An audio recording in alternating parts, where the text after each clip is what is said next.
Good morning and good evening to everyone. My name is Kritika Rajkumar, and I am the head of legal at CareSpaces. On behalf of CareSpaces and SNS Arts Development Consultancy, I would like to welcome every member of our diverse Indian arts community to the second session of our 5-part series, I'm a Professional Too. When we all hear or say the words, I'm a professional too, we are committing to providing respect to one another. In our first session, we discussed facets of ethical professional conduct in the context of workspaces. In our second session, we discussed the importance of protecting one's creative IP. Our series as a whole places importance on the pillars of ethical professionalism. With SNS, we share the common goal of bringing more accountability and ethical professional practices to our Indian art spaces through this series.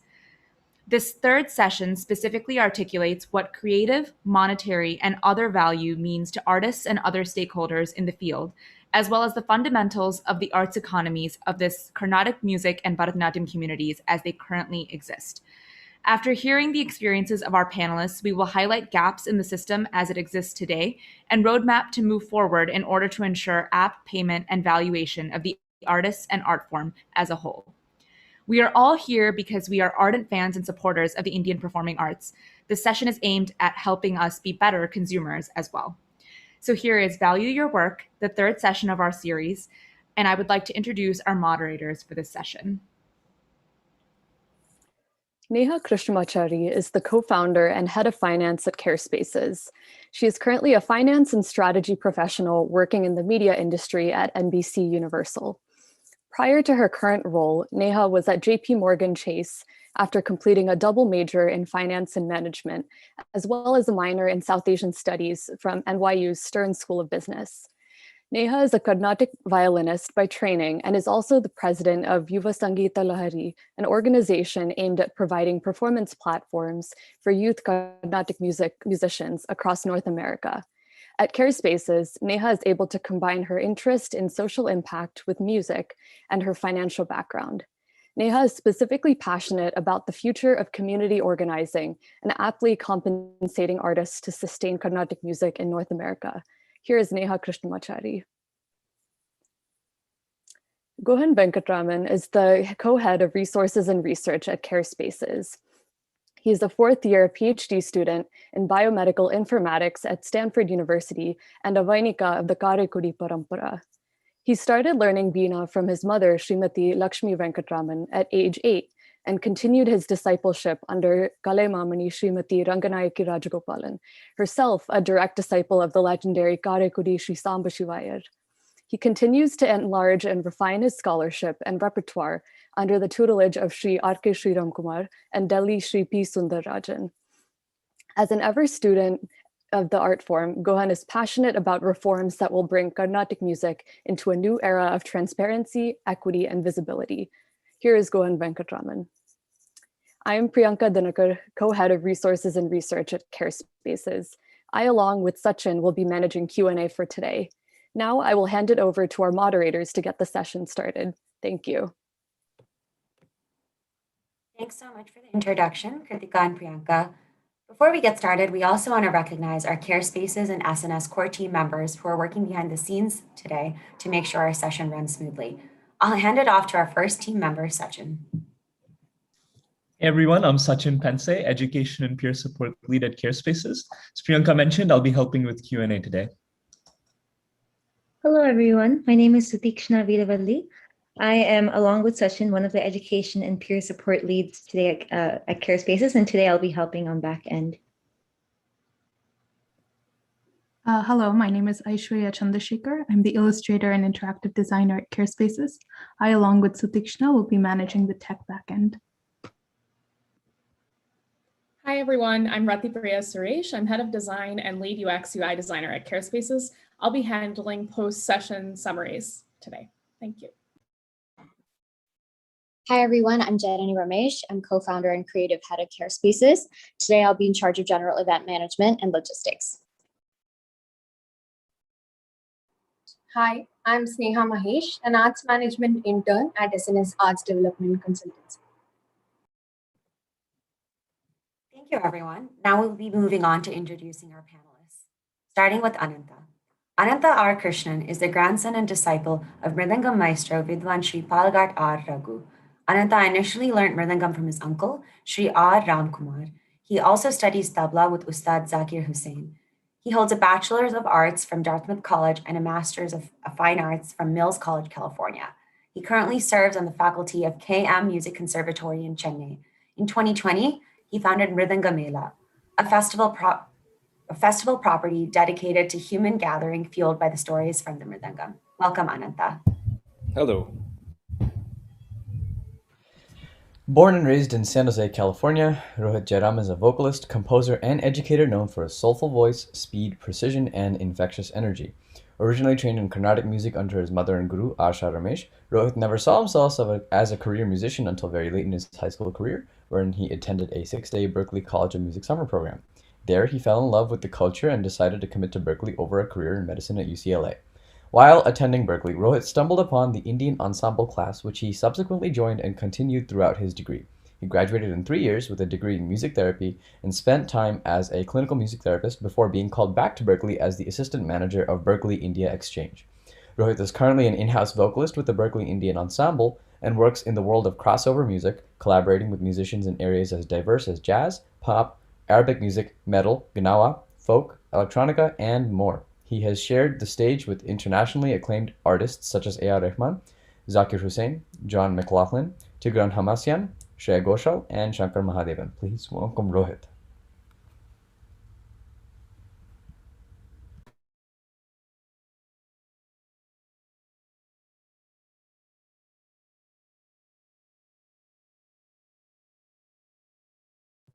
Sorry about that, everyone. Had a little bit of a tech hiccup. Next, we'll be introducing Nadi. Nadi Tekek is the artistic director of Nava Dance Theater, a Bharatanatyam dance company based in San Francisco. While and after completing her PhD in bioengineering from Rice University, Nadi found models of viable careers in dance performance in both London and Chennai.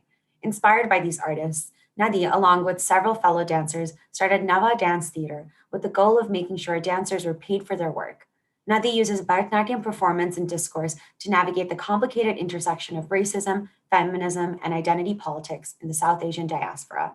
Some of her recent works explore unheard refugee voices of the 1947 British India partition, xenophobia, and the hyphenated American experience, her personal response to the Me Too movement, and in intergenerational narratives through Bharatanatyam and modern dance. She has learned from Guru Srimati Sundara Swaminathan of the Kala Vandana Dance Company, Srimati Padmini Chari of the Nritya School of Dance, and since 2012 has been learning from Guru Sri A. Lakshmanaswamy from the Nritya Lakshana Dance School of Chennai. Welcome, Nadi. Shreya Nagarajan Singh is an arts development consultant based out of Chennai, India. She's a trained Bharatanatyam dancer with a background in arts management. Shreya was selected for the prestigious Asia Pacific Leadership Program at the East-West Center, Hawaii, and has traveled extensively around Southeast Asia doing research on dance and dance practice. Shreya has also worked extensively as an arts development consultant to build brand and audience through outreach events in Chennai for various clients. Shreya completed her master's on a Fulbright scholarship in arts management at Columbia College Chicago's Department of Business and Entrepreneurship. In 2017, Shreya launched SNS Arts Development Consultancy, which provides strategic guidance, artists management, fundraising, sponsorship, operational, and revenue management strategies for artists and art companies. She feels that there's a pressing need for arts management consulting in fields that have traditionally not been viewed as an industry. Please welcome Shreya Nagarajan Singh. And last but not least, we'll be introducing Ashwath. Ashwath Narayanan is a student of Carnatic music and hails from Chennai. He has trained under veteran musicians Sangeeta Kalanidhi, Balgat K.V. Narayanaswamy, and Srimati Padma Narayanaswamy. As one of the torchbearers of the KVN Bani, Ashwath's music is known for its chaste classicalism, pitch perfection, clean pronunciation, and vocal dynamics. He regularly performs Carnatic music concerts all over India and has toured several countries, performing along with some top-class artists. Ashwath also holds a Bachelor's of Engineering in Biotechnology and works for an IT startup as a consultant for digital analytics. His professional aim is to satisfy multiple interests, hence his dual career. Welcome, Ashwath. Thank you to everyone who is joining us today, and thank you to all of our team members for the back-end help. We acknowledge the hereditary artists throughout India and recognize the importance of their contributions to the art forms represented on this panel today. We pay our respects to their community, past, present, and emerging. This discussion features voices from creative Indian performing arts, and we understand the privilege that comes with access and proximity to these art forms. Although we may come from different ecosystems, this is a safe space. So we are all approaching this conversation with mutual respect, empathy, and active listening, and believe anyone and everyone in this space is equal, regardless of age, gender, caste, or experience. We request both speakers and listeners to do the same. With that, we'll begin today's discussion. Our guided discussion today will be split into 6 sections. In the first part, we'll be exploring each of our panelists' paths towards the performing arts. From there, we'll explore the varied payment structures they face and explore some pain points in the current structure of how compensation and art is valued in our community. As a part of this, we'll explore the US performance tour industry, as well as how the performance industry in India works, and then move towards future solutions to ensure apt payment for all stakeholders in this community. Before we start, I would like to make a distinction here. We have, as I said, artists from very diverse backgrounds, and all of them are professional artists. While some of them choose to pursue this full-time, others pursue a dual career. We've often heard the words part-time versus full-time musician. We won't be using those terms today because we do have many artists who pursue this as a dual career. And with that said, when we talk about professionalism at CareSpaces and SNS, what we refer to are certain tenets such as respect, accountability, transparency, and just a mutual adoration for the art form. With that, we'll actually begin today's discussion. We'll begin with Nadi and Rohit. Both of you come from rather formalized environments of performance, as both of you are affiliated with organizations and institutions, respectively. Nadi is part of Nava Dance, and Rohit comes from the Berklee College of Music. So can you both maybe take a moment and briefly talk about how you came to taking up arts as a profession? Because both of you have very different backgrounds and perhaps didn't always see yourselves as professional musicians or dancers. We can start with you, Nadi. Hi, everyone. Thanks, Neha. Thanks, Gahan. Thanks, the whole team. Yes, and the question is how we got here? Yeah, how you decided to choose to pursue dance full time. Yeah, no, it was definitely a culmination of a lot of different things that were happening in my life at the time. Grew up dancing in the Bay Area. Bay Area dancing is pretty spectacular, I would say. Everyone dances. And I think I even met Rohit once at an Arangejam rehearsal, like little Rohit in the back. I also was little at the time. So, I mean, I think, yeah. So the community is like very connected in so many ways. Which I loved growing up, and I loved our ensemble shows that my teacher, Sundar Auntie, would put on. It was always really fun. My best friends were dancers, and it was really like a huge part of how I grew up in the US. But having said that, given my background, like my parents are Malayali, I grew up Christian. I mean, we didn't really have access or too much interest in dance and Carnatic music. It was just something that everyone did. And okay, Sannadi also, that kind of feeling. And loved it, but was really only exposed to my school and like similar schools, and didn't really have a sense of the touring industry and artists who came through the US, which I think they were certainly coming during the time that I was learning. But when I went to Houston and learned with Padmini Auntie, she actually exposed me to sort of the touring industry and brought me to a lot of concerts. I saw Rama Vaidyanathan perform. We went to Chennai together, saw tons of amazing artists. And this is like, I'm 20 something at that point. And I was shocked at the fact that there were people honestly dancing for a living. I just didn't know. And this was before YouTube. So we also didn't really have access the way we have access now in terms of what we see.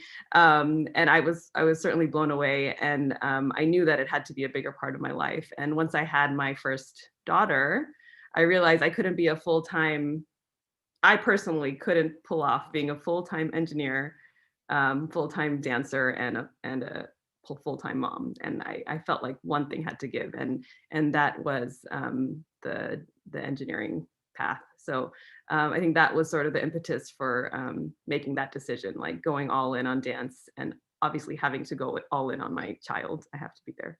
Yeah. So that was my beginning, I would say. Yeah, and Rohit, if you want to also maybe help us understand how you got situated as pursuing this professionally? Yeah, absolutely. As Nadi mentioned, I think we both come from fairly similar backgrounds. Growing up in the Bay Area, which is definitely chock full of really, really strong artists. And as Gohan mentioned earlier, actually, I never really considered music as a career. I was pretty set on studying medicine, I think. I don't know, by process of elimination.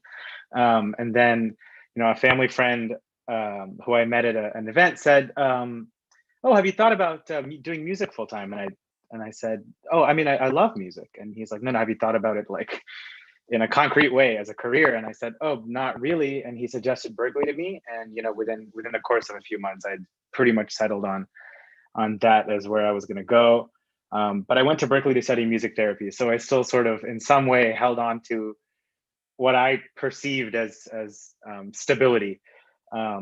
And then, fast forward through my time at Berkeley, I ended up playing a lot with the Berkeley Indian Ensemble right around the time that it was starting to become really popular. And less than a year after graduating, I'm so grateful. Berkeley called me and offered me a position to come work with Berkeley India Exchange, which is the institute sort of built around the Indian Ensemble. And I've been there now for 5 years. Haven't had much chance to do music therapy, but I'm getting to play a whole lot with the Indian Ensemble, as well as manage the band a little bit and sort of get some exposure to the production side of things. So I'm sort of covering both ends of the spectrum a little bit. Awesome. So yeah, moving on now to Ananta and Ashwat, who have both robust careers as solo and ensemble artists, both coming from musical families and backgrounds. However, both of you also have a full-time job outside of performance. Ananta is part of the KM Conservatory, and Ashwat is a full-time IT professional. And I was just wondering if you could speak to kind of that moment when you realized that you had this, arts as your career, either one of or all of your careers. And Ananta, if you could go first. Okay. First of all, happy to be here. And it's great to get to know all of your stories. Happy to have you. So I think it was very clear for me that I love to play the mridangam from my childhood. And a lot of that probably has to do with the family I come from, and probably the genetics and, all the good stuff that was kind of just handed down by blood, to make it very succinct. And so I had no choice but to fall in love with this instrument, connect to its spirit, and all fine and well. When it comes to actually being a career, you have to make a choice. And so being brought up in the US, being educated in that whole system, I think it became very clear to me that the anxiety that I faced of, trying to, get a job or, do something else was much worse than what I would feel as an excitement for getting on stage. And the more and more I kind of started to understand what that is, things moved in a kind of place where I had to end up in India. Some of it had to do with a little bit of sadness that my grandfather passed away. And so, basically to show you, all of these instruments that in the room that I'm sitting here were basically bequeathed to me. And in my family, they're like spirits that we've grown up with. They are people. And so I kind of came to just be a caretaker of them. And then while I was here, I started playing, and soon enough, that's what I was doing, and haven't looked back since. So that's the most real answer I can give you. Of course, if you asked me what I wanted to be when I was young, I would have probably said something very different. Maybe said tennis or something like that. But yeah, I'm happy that that happened the way it does. So. Yeah, I mean, Nadi just commented as well. It's just amazing story, and love to get that perspective from you. And similarly, I wanted to ask Ashwat the same question. When did you realize, this is it? This is what we want to do. This is what I want to do. Yeah, a very similar story to Ananta, actually. I don't remember a time when I didn't sing or something. I've always, one like singing, I don't remember a time when I didn't sing one. On the other side, being a part of a family of musicians means that you have to sing. You don't have an option, and so that's how I was brought up. And how I was taught music was always in a very serious manner. It was I never remember a time when I was taught I could take things for granted or like just be playful about it, even when I was a child. So that's how things started, and I had started, giving kacheris while I was in school itself, but all small time here and there stuff. And then when I finished my college was when I had to make a decision as to whether what I'm going to do. First of all, uh, the decision to do engineering was like from a dream that I had I was going to become some biotechnologist and stuff like that. So okay, I took up I took up biology in school and then further did with biotechnology in college. But then when I was in second or third year, I realized that I was not cut out for it at all. And I started doing multiple electives and other things which are outside my degree. But then when I finished college, uh, I didn't have any pressure from family that I had to choose any one thing or the other or something like that. They were okay with me making those choices. So the only thing that I had in my mind was that my personality is such that I need to have multiple things that need to be happening at the same time. I can't focus on one thing and just be doing that. I need to have multiple things. Not because I'm distracted or anything, but it's just that I need that change of things, change of space, change of Need a settings. context switching. Yeah, that needs to keep happening, and that's the nature of my personality. So keeping that in mind, I had like some real interest for data analytics at that point of time. That's why I thought, okay, I should take it up. I got a great offer with a good company in Bangalore at that point of time. And then I was like, okay, let's start doing it and then just see how things were and then see how we are able to juggle it. So that's how the decision really happened. Of course, there were also other reasons like financial reasons and then the general way in which the Carnatic music industry works and things like that were also contribution to that. But the major reason being I just needed things that were totally different from what each other. That's the reason why I had to take up that at that Awesome. point. Yeah, so I mean, it's really interesting because all of our panelists up until now who are performing artists professionally, you all have such like diverse backgrounds, and even your like academic interests weren't solely in music either, right? So you're professionals in like the true sense that you have other interests going on, and you're still able to be some of the top artists in your field today. So I know personally that is extremely impressive, and I think that's also a message to people out there who are watching, like, you don't need to be limited by any like one single interest and only stick to that. But now I also want to get to Shreya, who is also by training a dancer herself. But Shreya, I'm wondering like how you came to take up arts management as a profession, because at least in the Carnatic and Bharatanatyam industries, it's relatively new. So why did you choose arts management, and why did you choose to set yourself up as a consultancy, and like what was the need of the hour to sort of have SNS come into this field? If you can expand upon that, that'd be great. Yeah, absolutely.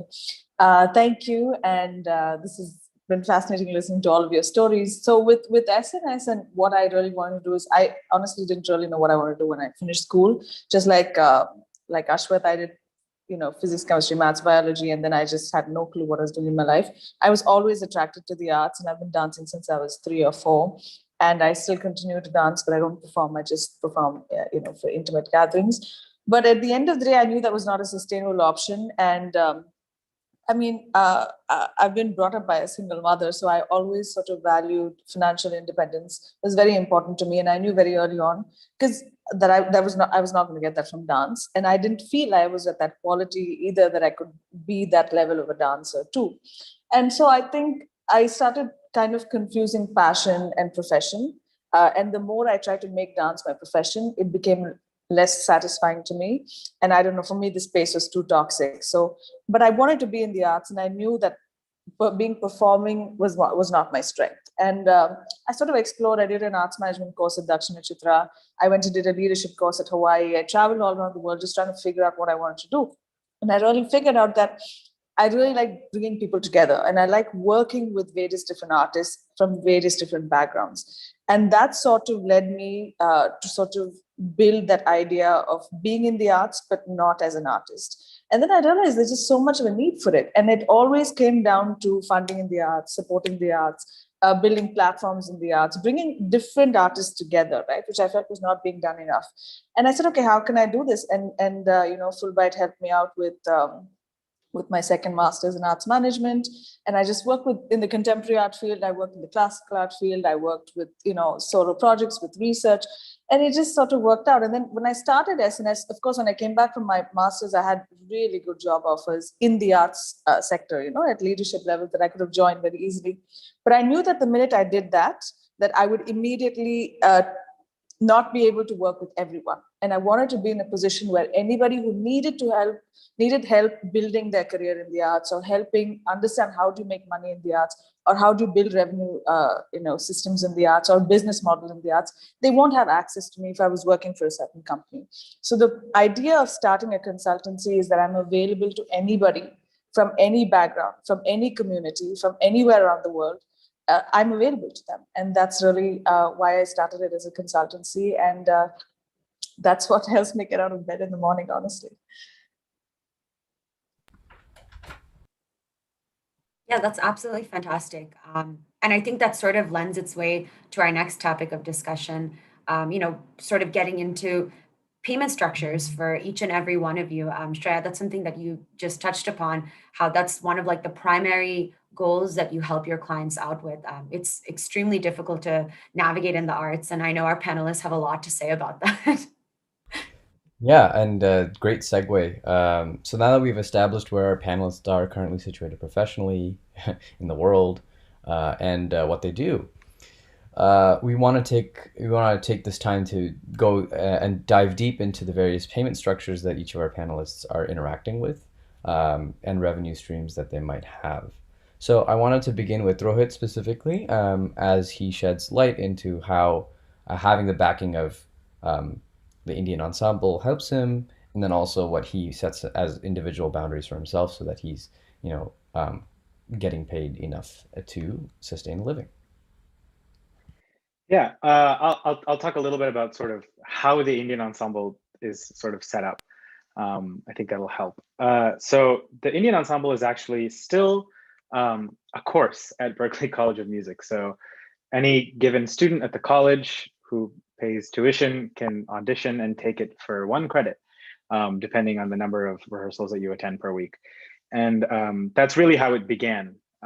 Annette Phillip, who founded the ensemble, she was basically given a blank slate to say, do whatever you want. And she said, well, there's no space currently for Indian music to just experiment really at Berklee. So she started this group that was just a few vocalists. There was no band. It was roommates who were keyboard players or friends who were percussionists. And it sort of snowballed from there as more and more students from around the world joined. And then in 2014, I think I was probably in my second year at Berklee, we were able to do a tribute concert as well as an honorary doctorate presentation for A.R. Rahman. And that concert ended up getting a lot of traction on the internet, which is always a mystery. And a couple of our videos went really viral, which is very exciting, especially for us as students at the time who had basically gotten no FaceTime on the internet, other than Neopets or Farmville or whatever we were doing. It was our first real exposure to being recognized as artists. And I think that Jia Jale video was really that first one where it was just, hitting 1 million almost a day for a couple of weeks. And that was really exciting. And starting from there on, people started to sort of look at it as a band, I would say maybe akin to like Pen Masala, the sort of high level college band, except we obviously had a rhythm section. We worked with orchestras and things at the college. So it was a little different from that a cappella setup. Which I think most Indian Americans are familiar with in the college circuit. And so we started to get called for shows. And at first it was, okay, who's free on a Friday evening or a Saturday evening? Okay, you have a final next week. Okay, don't do the show, and it was very organic. And it was all just students just making it work in their free time. And then around, I think maybe 2016, when I ended up back at Berkeley, we were starting to get pulled in two different directions where, it was all students, but there was now like a robust group of alumni who had left Berkeley, but who were very much part of like the ensemble family. So we would sometimes call on them for external shows when we couldn't take students. And, we played at the Ganesh Utsava Festival in Bangalore that year. And really it started to become like, okay, this group might actually tour, sections of the year. And we needed to sort of figure out, okay, how do we handle this? If this is a professional band, we need to sort of restructure it. So where we're sort of at now is that we have a pro band version, which is the Berkeley Indian Ensemble. And that's 11 people at its core. And then, we'll bring on maybe a string quartet if we can swing it or that kind of thing. And we really try to make sure that, the students who go through the program are at Berkeley because they want to be professionals in the music industry in some way or the other. And so we want them to go out into the world knowing that you can get, one, you can sustain a career and that you will get fairly compensated for work that you do. So, everyone in the band gets paid. And given that it's, we're all sort of handling an individual role, we all actually split the payments evenly. And then the difficult part is with the students, where Berkeley is, I think 40 or so % international at this point. So a lot of our students are international students. There's actually, I'm the only American in the professional touring outfit. And there's mostly international students in our programs, and they can't get paid in the United States for work unless it's through the college. So there's a lot of really complex things that we're still trying to iron out. But in the event that a student does end up playing with us, we always, maybe sometimes it's a little more jugaad than other situations, but we always try to get students paid because, again, we want them to go out knowing their worth when they go out into the world. So that's sort of how we've structured it, and we're trying our best to make it cleaner and better with every show that we do. Awesome. Yeah, and now you've talked about the Indian Ensemble and its payment structures. So basically, to summarize, it's a band now. It's gone through a process to get there, but it's a band now. There's a pro band, and then there's a student band that does it mostly for exposure. This pro band, whatever they get, they split the pot evenly, and that's sort of what you get, and you negotiate your price and things. Now, I want to talk briefly about your individual performances. So, what kinds of stuff do you do, and then how do you ensure that you have a good revenue stream from that? Yeah, I think I grew up learning Carnatic music from my mom, who is in this house, and I think all kids who learn Carnatic music, when you're deep in it, you have this desire to be a full-time Carnatic musician. I don't know if that's true, but it was definitely true for me. But I think somewhat along the lines of what Shreya was saying earlier, I was realizing, especially being in the Bay, where every single I joke, you throw a rock in a mall and you'll hit an incredible Carnatic musician or Bharatanatyam dancer or something, And so I think I was getting to the point where I was working with a lot of people from other traditions, and I was doing less and less of just Carnatic stuff, and I was realizing that I don't consider myself necessarily the best person to be a Carnatic musician. I would rather listen to someone else do a kachari than listen to myself do one. So I've sort of stepped away from doing that over the last, maybe 7-8 years. And I do mostly, we'll call it crossover type things, working with people from other traditions, and spending a lot of time right now, especially sort of exploring modal jazz and miles and things like that, and really trying to learn sort of that whole realm of music. So I'm doing, and I do the occasional, let's call it contemporary Indian performance, which is maybe Bollywood songs and things like that, which are often fun. So for those typically charge. I think the Indian Ensemble was a good sort of jumpstart for me in that way. I, like most musicians, think, oh, I love doing this, and I want to do it because I love it. but the exposure that the Indian ensemble gave me sort of made me realize that I need to sort of value my time more. Exactly. And start charging for these things, and also so as to not, indirectly undervalue the Indian ensemble. So it was a combination of all those factors, and I do my best now, barring certain situations where, if it's for a nonprofit that I really support, or for a friend, I'll always try to charge for things, just for my own time. Awesome. Yeah, thanks so much for saying that. And we'll talk more about that how it affects, the economy overall and things like that in a later section, which is a great thing that you touched upon. And now I want to talk to Nadi. So how does Nava work? Where's the money coming from? How does the money get to individuals within the company? And then also, where does the money come from for you putting on these shows? Because there's a fair bit of investment that you need to do in order to get the theater and put together the people and all this other stuff. So what goes where, essentially. Yeah. It's interesting. So I mean, as many dancers or even musicians, anyone who's self-produced anything knows that it takes a lot of money to do this, like whether it's booking a studio, like a recording studio, or booking a theater and rehearsal space. And so even without paying anyone, which we don't do, but without paying anyone, there's a huge amount of money that you need, sort of minimally. And then if you need your own music, and it's sort of this rabbit hole of putting money in and never seeing any kind of revenue, but we decided we didn't want to do that. And so one of the things that we were able to do as a company, and this was me and two founders in the beginning and a company of dancers, was that we wanted to make work together. We grew up doing ensemble productions. We loved it, and we loved working with each other. And so we wanted to keep doing that. So this was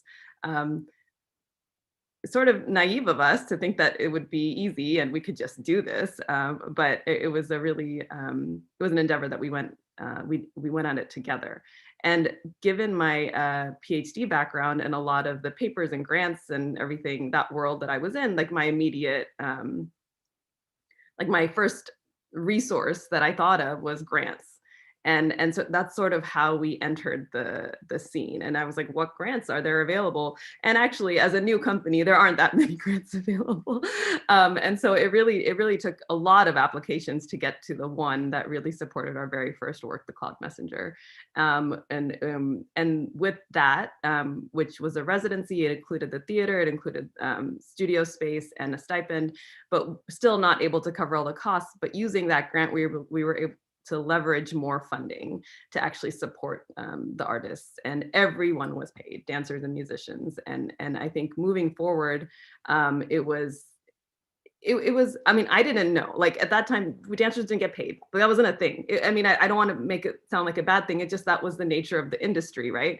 And unless you were someone coming from India or you were on tour or doing workshops, like we didn't have an industry, so to speak. Like I'm generalizing, but you dance with your teacher, which is fun, and you perform in tons of venues and you perform a lot, but the idea of payment was not like a very common conversation.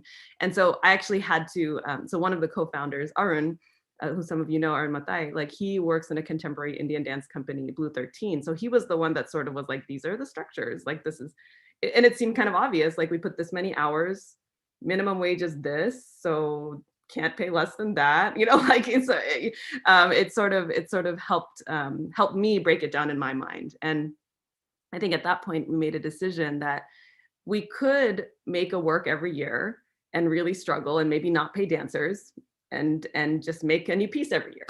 And that's fine, people can do that. But as a company, we made the decision that we would go project to project, that we would raise the funds, then do the project.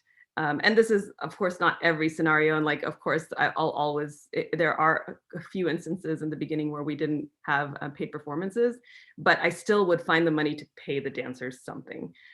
So it was sort of something that I decided to do. And now, like 8 years in, I'm pretty adamant about finding the funds to pay for dancers' rehearsal time.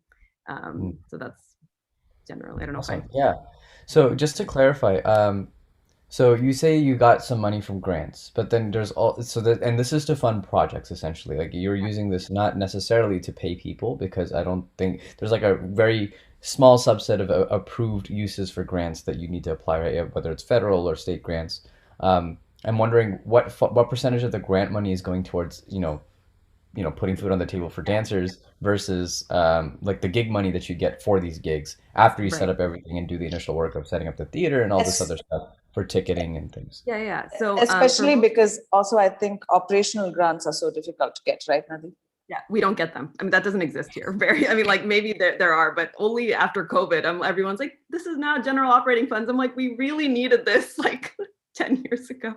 But no, they are project to project. So the grants, I mean, I don't want to get too nitty gritty, but you can divide it into some of the funds that support the studio, some of the funds that support production, and most of the funds which support artist fees. And in fact, you don't apply for a grant if you don't plan to include artist fees, because artists are the reviewers. And if they see that you're paying musicians more, or and they're going to be like, what's the story here? You're not paying yourself, although I didn't pay myself for a long time, but that's a different story. And it like, you start realizing, like, I remember one of my first grants I applied for, I didn't pay myself. I was like, oh, no, don't worry, the money is all going to the theater. And they wrote back, you're not getting this grant. Like, what the heck? And the people were really nice. They're like, you need to pay everyone equally, yourself included. And it was sort of like mind-blowing to even hear that from a reviewer. And that's the advice I've been giving other dancers and musicians too, when they're like, what about grants? I'm like, make sure you pay yourself in there. Yeah, I mean, it's great. I mean, at least in the context of academics, I'm speaking from personal experience, reviewers are always your enemies, and in this case they're telling you something that actually is helpful. So that's good. I mean, it's really interesting here because, like you said, we don't have a very like robust and built out arts economies, unfortunately. It's definitely getting there, and we're 10 steps ahead of where we were perhaps 10 years ago. But I mean, it's a little sad as well that you have like these external forces coming in and being like, why aren't you getting paid? Or we always have to sort of like seek external counsel, so to say, and go to other industries and be like, how do you guys do it? Let's bring that in, because it hasn't been really like ingrained or instilled in us that payment is like mandatory. And even like Rohit and Nadi, it sort of seems like both of you had to go out of your way to become comfortable with being like, I'm setting my rate, I'm setting my price for my company, for me as an individual. I'm going to make sure that like, this is the bare minimum. I'm sort of like going out of your way to change the standards, right? No, yes. And then with the gig, because I self-produce, fundraising is a huge part of my job, and making sure everyone gets paid. But we do have gigs. Like I think Gohan was saying, like sometimes we have a piece, it's like a 10-minute thing for some event, and we get paid, and that goes, that there's some overhead that it like costume, dry cleaning, stuff like that, but like that money just goes to whoever's dancing the gig that day, and so but those are fewer and far between because of the inundation of dancers in our industry. So we do mostly rely on self-producing, I think, for a majority of our budget, I would say. Yeah. So this has been really interesting, sort of situating how both of you have run your ensembles and your dance company in the US. And now I kind of want to shift to how things are situated in India. And just to sort of level set here, we do live in like a global arts world, right? So it's sort of wrong to think of things disparately, like, oh, this is US and this is India, because, we have our musicians and dancers travel and synergize all the time. But there are specifics that sort of culture and level set each sort of like microcosm and industry due to geographic location. So when we think about that, Shreya, I actually want to navigate towards you, because a lot of what you do is you interact with a whole set of like musicians and dancers, mostly in India, and you help them navigate that system specifically. And we really look towards like the Sabha system when we think about Chennai, right, which is where you're based. So, can you speak a little to how like the current performance structure is in India, in Chennai specifically, how the Sabha system affects that, and maybe dive into like sort of the various outlets of traditional kacheris and dance performances, and some of those pain points that you yourself must have faced at some point, and now your clients face, and you help them navigate. Yeah, absolutely. So just to clarify, I'm based out of Chennai, but we also have a presence, SNS also has a presence in Chicago and Bombay. And so we sort of, like you said, work in the global arts economy at some level. But speaking specifically with Chennai, I'm going to say that we're just talking specifically about the classical arts here. which is Carnatic music and Bharatanatyam, and exactly Chennai. So the Sabha structure basically is very active from like, let's say November to like maybe February. And then the rest of the year, not much happens in the Sabha construct. And that time, and the rest of the year, they have few performances here and there, but nothing in a structured manner, specifically like Margary. And for the younger artist, how it really works is if they get a chance, there are two things that happen. Either they, apply and they get a chance to perform, in which case there's usually never any payment associated with it. And if you come up to a certain mid-level of an artist, you do get paid at some point, but you really don't know how much you're going to get paid after the performance. I think there's like a uncomfortable exchange of an envelope with has some money in it, and you really don't know what that is going to be or if you're even going to get it. And or of course, like we've seen from our own, little Instagram and statistics that we put out, is that most people pay to get slots during Margary. And so I think we should beat about the bush and just, address it upfront that people do pay to get a slot in the Sabha, hoping basically that over time they don't have to pay for a slot, and over time they build value and they're able to build an audience, etc., etc. So the Sabha sees value in them, and then the Sabha invites them to perform. But that is the key part, right? That transition of how do you do that, as well as for people who don't have the access to pay for slots year on year, how are they going to establish the value, and how are the people who are paying for slots killing the market for themselves and everyone else, right? So I think these are the few things we need to discuss about it. And of course, you're looking at like the higher level artists of like, the Sanjay Subramaniams of the world who are able to bring in audiences, right? So when the audience comes in, there's immediately a certain revenue for the Sabha. So the Sabha sees value in the artist.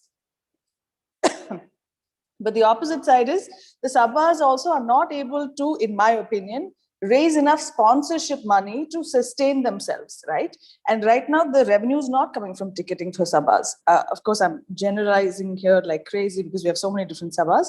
Let's remove Music Academy out of it and let's talk about the rest of them. The revenue is not coming necessarily from tickets, right? Unless you're the top 5 artists in the city. So they are relying on sponsorship. But what do sponsors want? Sponsors want a full auditorium. Sponsors want customers. Sponsors want visibility. So it's kind of like a catch-22 situation because you don't have the audiences. And because of that, you don't have the sponsors. And, it's like a vicious circle, right? And at the end of the day, the artist is one who has to pay for their classes, has to pay for the orchestra, has to pay for the slot, has to pay for their makeup, has to pay for their, costumes, of course. But Risha, at the end of the day, is like, how are you going to be sustainable in this? And that's a question I get asked all the time. How do I be a sustainable artist? I said, first be an artist, then we'll think about being sustainable. That is the situation over here, right? Because sustainability takes time. You have to build yourself, you have to build your value, you have to build yourself as an artist and as a brand before you can talk about sustainability, right? So I don't even want to address that right here. So this is the rough, is that what you were asking me? Does that answer that was perfect, Neha, yeah. what the construct it was? Yeah, but also I wanted question. to. I actually have a sorry. Finish your point. Sorry, Shreya. Finish your point. I had a little scandalous point to say, but I was just going to say, Ashwath, and maybe this panel, I think, has basically backed that assumption. Is one, I don't think Sabhas are the future, because I really don't know the sustainability and how far. In the next 20 years, I don't know if the Sabhas are going to be as they are right now. I think they will be in a completely different format. And I think artists today need to start thinking into the future. Students need to start thinking like NFT, need to start thinking VR. Like we need to be at that level, right? We cannot be stuck in this framework. And younger artists today who are emerging and who are trying to break it in, don't try to break into that is what I understand. We need to kind of create new paths for ourselves and new revenue models for ourselves. Nobody's going to do it. We need to do this for us. And I mean, that's where my company comes in. That's where I come in. But I want to say, Ashwath, I don't know, maybe that's what you're going to ask, is I don't think today artists can only be artists. They need to have another profession to set them up at least for the first 5 years of their career. And that is the tough part, right? How do you manage a job that is with or within the arts or not, and how do you be an artist at the same time and up your game and your level in your craft and also play this game in the arts world, right? And that is the challenging bit But I really don't think, I tell all my clients, please go find yourself a job. Let's try, give us 5 years to figure this out and come up with a strategic plan on how you're going to build your career. You need revenue to then, because if you don't have revenue, you're not going to be the best artist you can be, because it's definitely going to be screwing with your mind for sure. Because I mean, like, your bank balance is going to be weighing on your head, right, at some point. Yeah, absolutely. So my question was my question was a mix of a lot of points that you made and a lot of points that Nadi also made. In the context of being an artist in India, what are the I don't know of any Carnatic artist or a Bharatanatyam artist who actually makes a living out of funding and other things. So what are the avenues that we have in India that are actually, some kind of funding through a government agency or some private, organization that is into arts promotion? And I've not heard of anything in the context, at least the people that I know, the circles that I know. So are there any avenues like that at all? Was a question that I had for Shreya. Given that you work with so many artists, like in the context of classical as well as other art forms as well. There are avenues, but they're not consistent avenues. You have to build them, right? And like I said, we don't have the grant system is not strong in India. So it's really about patronage. It's about supporting ourselves. And we all know, right, most of the way artists sustain themselves is teaching. That is really their only consistent way of generating revenue, right? But are they able to generate as much from performance? I'm not sure. So that's where I think the system really is teaching. I mean, that's where they get the bread and butter comes from that. Everything else is extra. And of course, I forgot to mention, like Ananta and many other artists, it's this whole US touring, UK touring is what really brings them a lot of the revenue earning in foreign exchange, is how they, I think, create savings. Because I don't think artists can save in INR. You have to be playing the bigger game if you need to even think about saving and investment and things like that, right? Because at the end of the day, artists need to retire too. At some point, you can't be singing till you're 85, right? And playing the game. I mean, so that is also another way I reverse help artists with their careers. I said, okay, when do you want to stop? Let's think about when do you want to stop being an artist? And then let's work backwards. How much money do you want at that point? What kind of lifestyle do you want at that point? And then, but to answer your question, Ashwath, yeah, there is no one stream. There are many streams, but which, if you have a consultation with me, I will discuss with you. Nice. I love the shameless plug, honestly. Everyone, sign up for SNS Arts Development Consultants. So I thank you, Shreya, for that. I think that was really helpful in setting the stage for what I'm going to talk to, who I'm going to talk to next. So I'm actually going to talk to Ananta and Ashwath about this, because they've found ways, despite this admittedly flawed system, to navigate these for themselves, to make sure that they are both satisfied professionally, musically, creative. So Ananta, can you please explain to us, given the payment structures that exist within the Sabha structure, how you sustain yourself financially, and then also how you sustain yourself, like what is the payment structure for you? Like what constitutes your payment? So there's a couple of things that have to address before I say this entirely. One is, when I first started in Chennai and I was performing, it became very clear to me there's two ways of doing this. One is I'm anybody, but I'm cheaper. Or the other is I'm going to charge a lot of money, but then you get more than what you pay for. It's the Costco wholesale versus the luxury store. Yeah, and that's something that immediately kind of, I don't know, I would say made sense to me, or like I didn't really want to play the volume game. I didn't really want to play 25, 30 concerts, or say I'm gonna do 50 concerts in December or something like that. And so the difference between I don't know, being like a wandering generality versus something that's like a desired specific was something that I had to kind of work at a little bit. So over some time, I'm happy to say that the people I get to perform with, they don't want a mridangist. They don't want a guy with a beard. They want Ananta. And so the money that I ask them for makes sense to them, right? And so they also know that I'm not doing anything for glory, or I'm not doing it for a kind of competitive revenge that, you know, this person did it. I want it's we're coming from a generous place, and that is really the only motivating thing for me to do in taking on opportunities. Is I have something to share, but being generous doesn't mean, you know, lowering my price. Doesn't mean doing something for free.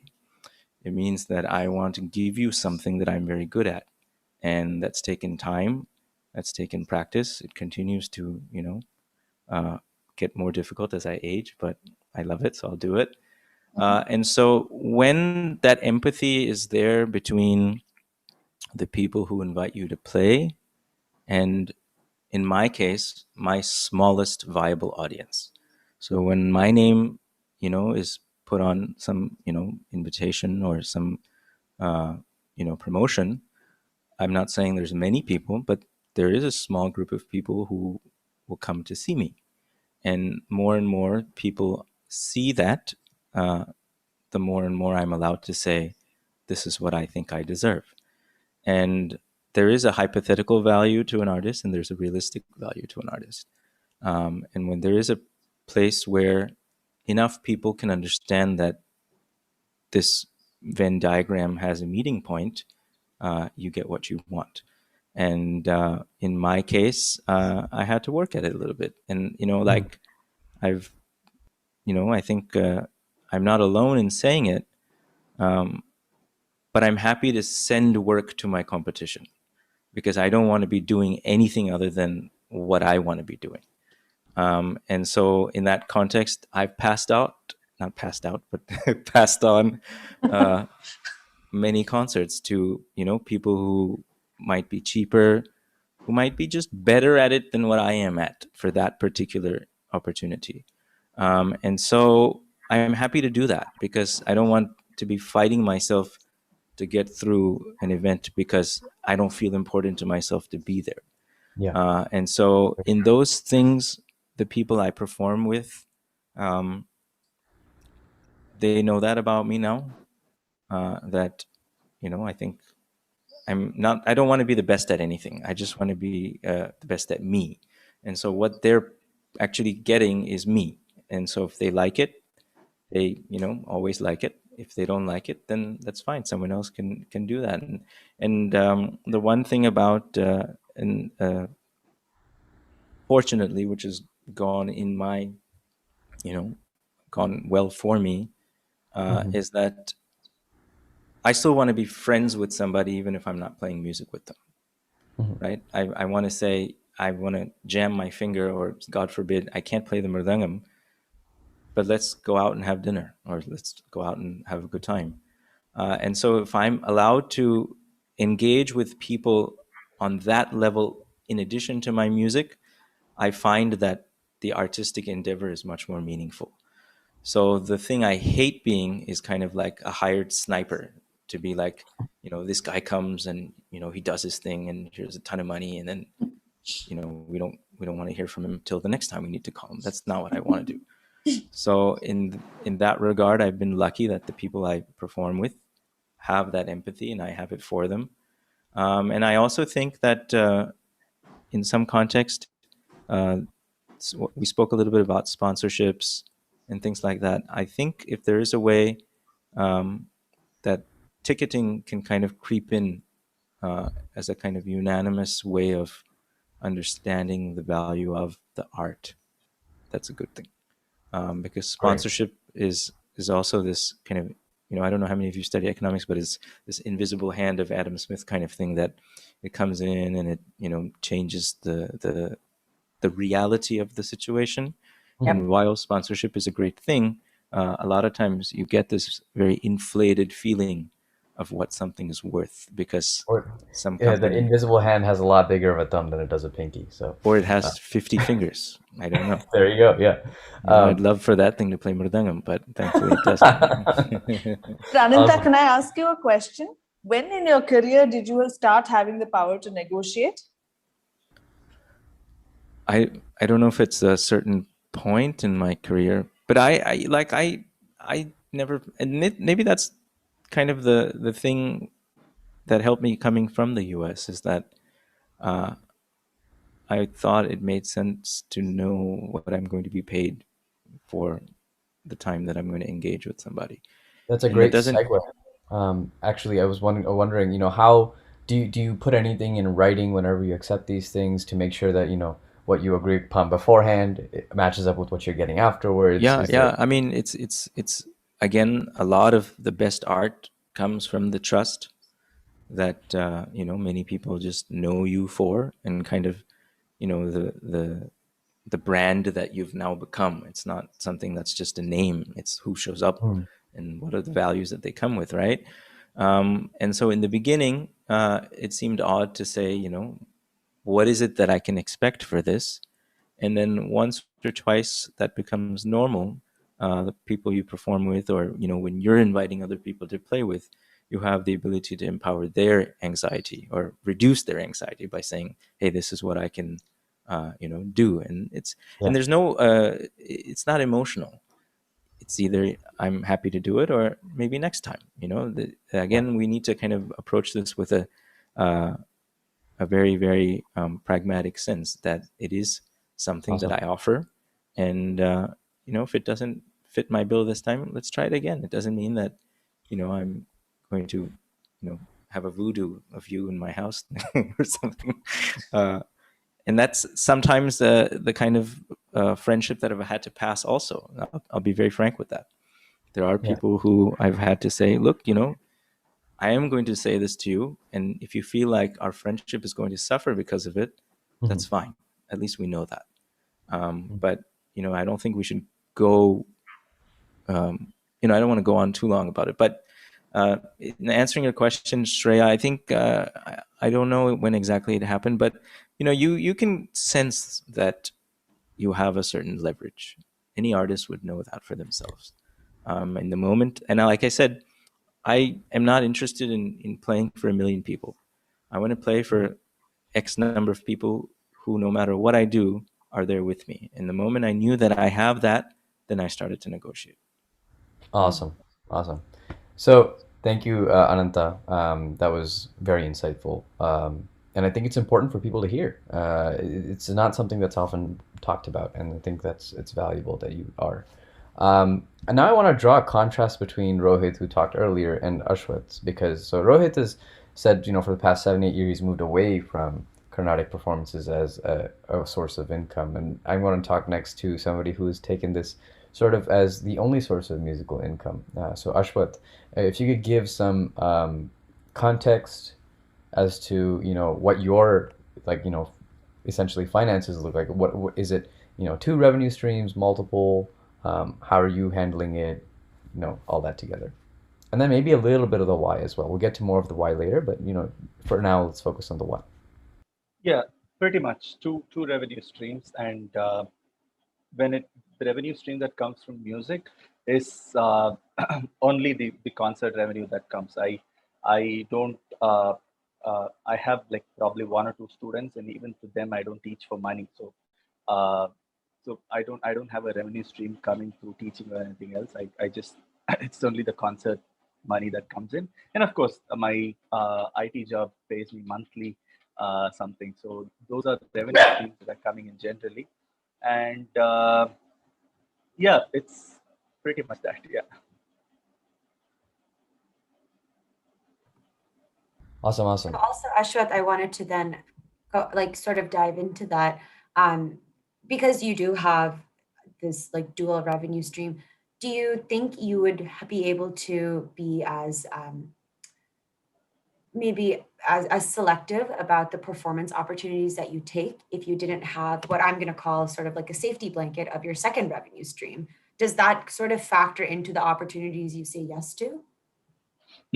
Absolutely, absolutely. Two things that I keep in mind while accepting or not accepting. So one is um, uh, there is a certain comfort that I have, financially at least, that comes through, having a job that gives you regular payments, right? So as part of that, I'm not too, I don't feel too compelled to accept, every opportunity that comes through on one side. And on the other side, I'm also cautious of the fact of where I stand today, in terms of my my ability to negotiate, or my, like, who are my peers, and like what is the going current rates. All these things are also in my mind when I accept or not accept a concert. So I don't want to kind of uh, undersell myself just because I know that, that probably that X amount, that's the difference, doesn't matter to me much, but the opportunity does. I don't want to do that because I think that's detrimental to my competitors at some level, and I think that's also not a good or a healthy trend to do. So these are the two things that go in my mind, at least while I say yes or no to an opportunity. That's it. Awesome. You actually Yeah. bring up a great point. Oh, sorry, go ahead. Yeah, go ahead. Go ahead. Go ahead. No, I mean, what you just said, I really want to highlight, and we'll sort of get into this a little more. Guhan alluded to this earlier. This idea of that you might not be you might not be financially bound to the payment from a performance, but you don't accept a lower going rate just because that's the case. And that's really important here, because when we talk about people who do this full time versus dual career, that's often the question, right? Oh, because I'm doing this dual career, I can just I can take a lower going rate, right? I shouldn't feel greedy or anything. But that's not the case, because when you think about it in like a market economy, if you're naturally deflating the rate if you're not accepting the going rate, right? So Correct. it is, like you said, it's detrimental to your colleagues and your so-called competitors. And that's a really great point that you made. Yeah, I think it's illegal, right? I don't know. Economists here can tell. It's illegal to do predatory pricing, right? If you're in the market and you just because you can afford to sell your product at like 10x lesser, doing it is, I think, illegal. So yeah, that's also Yeah. something that Does runs. that mean that doesn't happen in our industry? I'll leave that as a moot point, but I think we all know the answer. So I Ashwin, actually do you want to think touch in on. your Go future, ahead. sorry, go ahead. Go Ashwin, do you ahead. think in the future you will stop, stop the IT job and just focus only on this? Not focus, but do you think that shift will ever happen? Depends. So it really depends on how the industry takes shape and where I'm able to find myself. And if the place that I find for myself is at a place where at least, see, I can be very frank about it. The only reason I have two reasons why I have the IT job in hand: one, I need distractions; two, financial stability, right? So if the financial stability can come from music, then my other distractions can be anything else. I don't need to really work for something, right? So that being the case, if the industry takes a turn where I'm able to really find a place for myself that will like kind of give me that stability, why not? More than happy. That's great. That's great to know. The other two things that I want to tie in are one thing that Ananta brought up, which is the concept of ticketing, and then I also want to bring up Chennai versus elsewhere in India. So when you go from a non-ticketed to a ticketed concert for yourself, what are the gains in what you see in terms of revenue? Like in terms of a multiplicative factor, like is it 5x? Is it 10x? Like what is that like? Minimum 5 to 10x is like a minimum, but Wow. that's like, yeah, but that also comes with like n number of disclaimers though, right? Right. Like because the whole ball game is different when you move from a non-ticketed slot to a ticketed performance, because the moment you say ticketed, it all depends on like the crowd that you're able to pull and how many people are actually willing to pay and come for a performance, especially at a time where free performances are in vogue and things like that. So but yeah, the from a payment perspective, 100%, I think 10x is probably minimum. I don't know, Wow. like Ananta, others can definitely comment on it. This is my take on it though. Well, I'd say it also in a perspective of what it means for that performance. And I've noticed, being a part of the same concert with other artists, or even the same artist, where a concert was ticketed, when it was free. And in some contexts, I wouldn't say it's all, the investment of the audience is also very different. When you see somebody who comes and who's paid for something that they truly wanted to see and be a part of that cumulative experience, there is something that's a takeaway, which is also an intangible kind of value, versus someone who says, oh, it's free, and that's fine. But then the investment of the audience into your art is also different. And so that's also one thing which I don't know what graph it plots on, but it's a feeling, and it's something that also needs to be understood by Indian American or Indian audiences, as well as Indian and Indian American artists. Absolutely. Yeah. Is that if you can create a hygiene of saying that, my audience, again, who is your smallest viable audience who will pay to see you? And if we know exactly who that is, a good conversation can be started about how do we value this together. Yeah. I actually wanted to jump in there, and I have a really quick question. So how do we sort of balance this? This is to everyone, like panelists, how do we balance that with this culture of temple concerts, like kacheris that take place and dance performances that take place in temples? It's very common throughout India, and actually even in the US, a lot of our performance venues are halls at temples, right? And some of those are not ticketed. And actually, for the most part, I would say when it's associated with like an informal temple hall, it's not ticketed. So you have this like in and out crowd that comes in, and that's also what you see at a temple, right? So it's a really interesting sort of performance format to be sandwiched into this developing like formalized arts economy as well, right? So I would love to hear your thoughts on that. Can I go first, or? Yeah, of course. Or, well, I wouldn't say the temple concert is where we need to fix it. Temple concerts can happen. Artists get paid for temple concerts, and that's fine. But are there other concerts that are free that don't need to be free? Right? So the temple concert has a very different kind of, happiness quotient, which is part money, which is part, this part, the feeling, the vibe, the audience, I don't know. And of course, I understand that in the US, a lot of concert halls are in temples. And it's, maybe weird to charge for a temple concert. But I think that's a short-term problem. The long-term problem is that temple concerts can also be ticketed, provided then the venue is good, provided then the experience is good, provided then, it's not, something where it feels odd to want to desire that by paying money. So it's a two-way thing. I would say that if an artist is doing a certain amount of temple concerts, which are free, and they enjoy doing that, that's fine. But is there another place which also is kind of being plagued by free concerts that could slowly start being ticketed? And if there is an overlap where that can also become the temple concerts, then that's fine. I don't think it's a moralistic issue.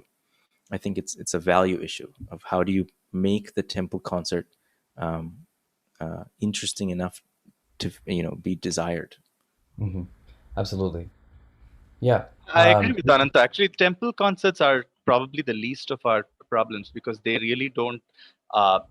Different artists do temple concerts for different reasons, right? So it's a very subjective situation, and I don't think they really count in the context of an artist creating value for themselves or something like that. Right? What really matters are the ones where there is a facility and the artist being presented in a certain certain fashion and things like that. Those are the places where it really counts, is what I also think. Awesome. Yeah. Thank you so much. And the final thing I wanted to touch on is, we talked about the economy specifically within Chennai and the Sabha system. And I wanted to touch upon what happens when you leave Chennai, go elsewhere in India. Is the payment generally better, generally worse? And because there's sort of a notion that, this is the only place that you can perform, but that's not the case, right? You can perform elsewhere in India. And I just wanted to get your 2 cents on that. Can I go? Yeah. So generally, the one of the privileges, I should say, of being an artist from Chennai is that you're already thought to be some great artist and you're already branded as, especially in the context of Carnatic music at least, right? So when you actually go to other states in India or even go outside India and perform, this whole how do I put it? Whole notion of you being a Chennai artist gives you some kind of a branding for no reason. It really doesn't. I don't know why that's given, but that happens. So if you're a Chennai artist, you automatically have some level of negotiating power. And in my experience at least, the general trend of the payments that have happened for concerts outside of Chennai have been much better than what happens in Chennai. And there's actually a budget for travel, accommodation, whatever, blah blah blah. If you're there have been cases where rehearsal budgets have been there, things like that. Of course, in the context of what kind of performance you're doing. But I generally find this is the general trend that I found, at least in my experience.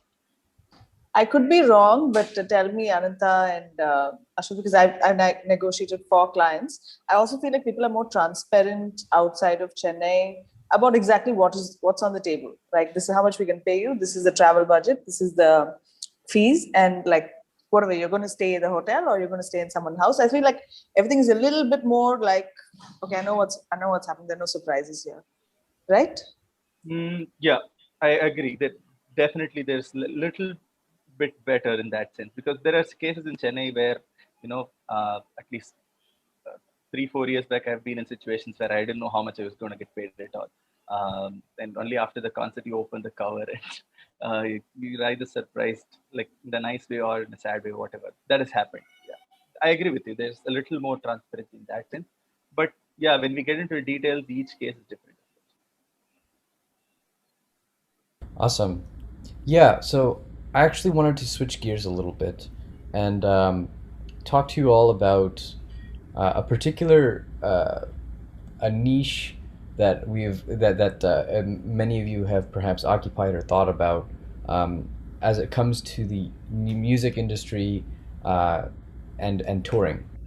And I wanted to actually start with Nadi, and I want you to speak to what your general experience has been about your kind of mecca, or what you've been conditioned to see as the mecca of your performing art is going to Chennai and performing there.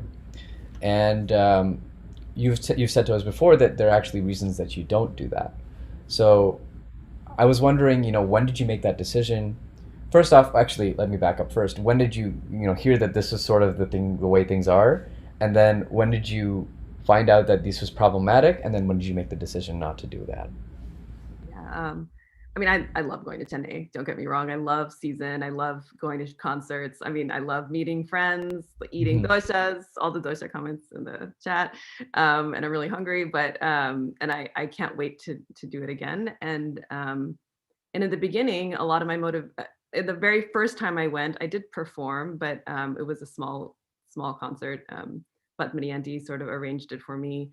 And whenever I started learning with Lakshman Master, his point was performing does help you learn. And performing Margam specifically, performing Varnams, learning, and most of the teachers and mentors at the time were like, this is a really important part of learning. And I do agree that the practice and performance of like the Bharatanatyam repertoire is a really important part of learning. And for me, going to Chennai and performing was about performing for my teacher and really getting that feedback.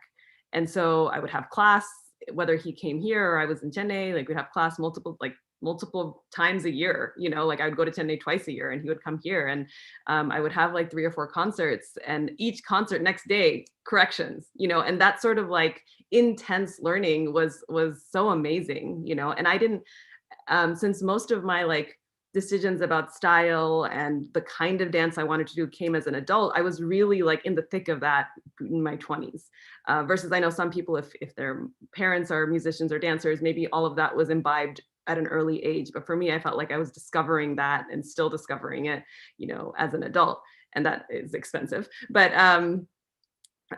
for me, Chennai was that. It was like audience was important, but the support from my guru and my friends and getting feedback from very particular people was extremely important for my journey. But I mean, I don't have family in Chennai. When I go, I stay in Woodlands. It is the expense of class, everything. It was really getting to, so anything I made, a good portion was going to Chennai. And that was my decision, of course. But after a certain number of years, I was actually getting a lot more paid commissions and gigs in the US, which required my time. And so it sort of naturally fell out of priorities. It wasn't that I didn't want to go. It really was a time thing. And December and those 2 weeks and Christmas is like the only time I had with my kids, and because I work all the time. And so it really became this thing where I couldn't go to Chennai during that season because of time and money. That's not to say I wouldn't go again. It's just like where it fell after 5 or 6 years. Very interesting. Wasn't how it was. Super interesting because actually, Ananta, you had mentioned that you don't do US tours anymore. Is that correct? Well, I'm going to be very specific about it. Sure. I don't find the current model for the way North American organizations for the South Asian community bring artists from India primarily on the basis of doing Friday, Saturday, Sunday concerts. So for me, I'm more profitable to stay in India rather than go for these tours. And that it wasn't always like that. But over the last few years, I think I find myself to be more important to the work that I'm doing in India professionally. And so to go back to a couple of things, I think Shreya had said, is that it depends what kind of concert you do in Chennai. So there are concerts in Chennai that have paid me more than overseas concerts. And there are concerts in Chennai where I've known what it is that I'm going to get paid. I mean, generally, that's a practice that I think I've been fortunate enough to benefit from. But I think the US concert circuit of, waiting, 4 days a week to then make yourself useful kind of tires me out a little bit. And so I'm happy to spend the time in India instead of going for long months away. But that being said, I think one thing I'd like to acknowledge is that for many artists, I understand that the US tour is definitely worth it. And I think if that's good for them, they should continue to do that. But I would really play hardball for a second and ask, what is the demand for the music there? Because a lot of times I find that there is a lack of acknowledgement for the incredible kindness and generosity that all of these North American families have in hosting, in arranging, in double, duties of being a professional elsewhere, yet putting up these concerts, driving out artists, and a lot of times it's kind of like, we talk about CSR, so corporate social responsibility in India, but I feel like the real kind of CSR is in kind of the way these North American families kind of roll out the red carpet for Indian artists to come from Chennai and other parts of India to spend 3 months sometimes, at various people's homes. They take them into their homes, they feed them. And so that kind of system is while it's beautiful, in some place, we have to ask some questions as what then is the demand of what this music has there. And so for me, when I kind of addressed those questions for myself, I found it was more useful to, not accept all of those North American tours. That's great to hear. Neha, go ahead. Yeah, I mean, so just as we wrap up this section, I think the one thread that sort of flows through this is that, there are certain pain points that we can all perhaps agree on, but that doesn't mean that that restricts you from taking on a certain opportunity or perhaps coming to the US to perform or going to Chennai or other parts of India. What I've really gotten out of it is something that isn't necessarily instilled in us, is that there is no one size fits all, but all of you are very like intentional artists, and you've really taken the time and the due diligence to find what gives you value, and also balance that out with, you know, what is financially, fiscally viable for you to perform. So it's sort of this balancing act of like these like two states, right, that have to come together. And that's something that we're not often taught or instilled from an early age. It's often perform as much as you can. You should be grateful for every opportunity. And that sort of flows into my next section. When we really think about how our arts have specifically changed, thinking about the Carnatic music and Bharatanatyam field, we briefly mentioned that this is an art that for a long time has been propagated through patronage, through royal kings and courts at some point. And a lot of those artists at that point were hereditary artists who for generations were perhaps bound, maybe by free will, perhaps sometimes not, depending on the situation, to their circumstances. And they were sort of the torchbearers of this art. And then you sort of get, I'm really boiling this down because we could have a panel about this history itself, right, for 2 hours, but just to sort of situate us, think about the trajectory of where we are today.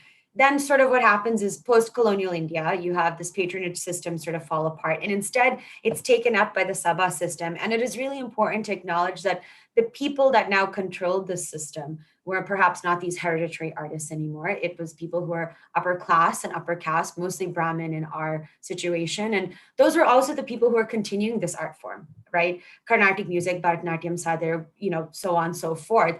So the money sort of sat within our community, and also for the most part, the people who are performing as well. And, you know, we have made some progress today with that, but still that's sort of where we are situated, so to say, right?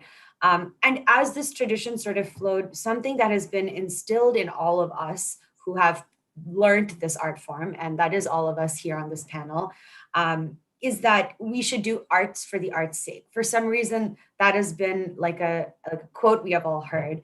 And it is also somewhat detrimental, right, when we think about the marketplace. So because we think about the Sabha system and how the artists have evolved, when as the Carnatic music industry, I'm taking as an example, if you look at how it sort of evolved in the 50s, 60s, 70s, you really had this like heyday of artists. You had this upper echelon, you had these top artists, and then you didn't really have many people in the mid and bottom tiers, right?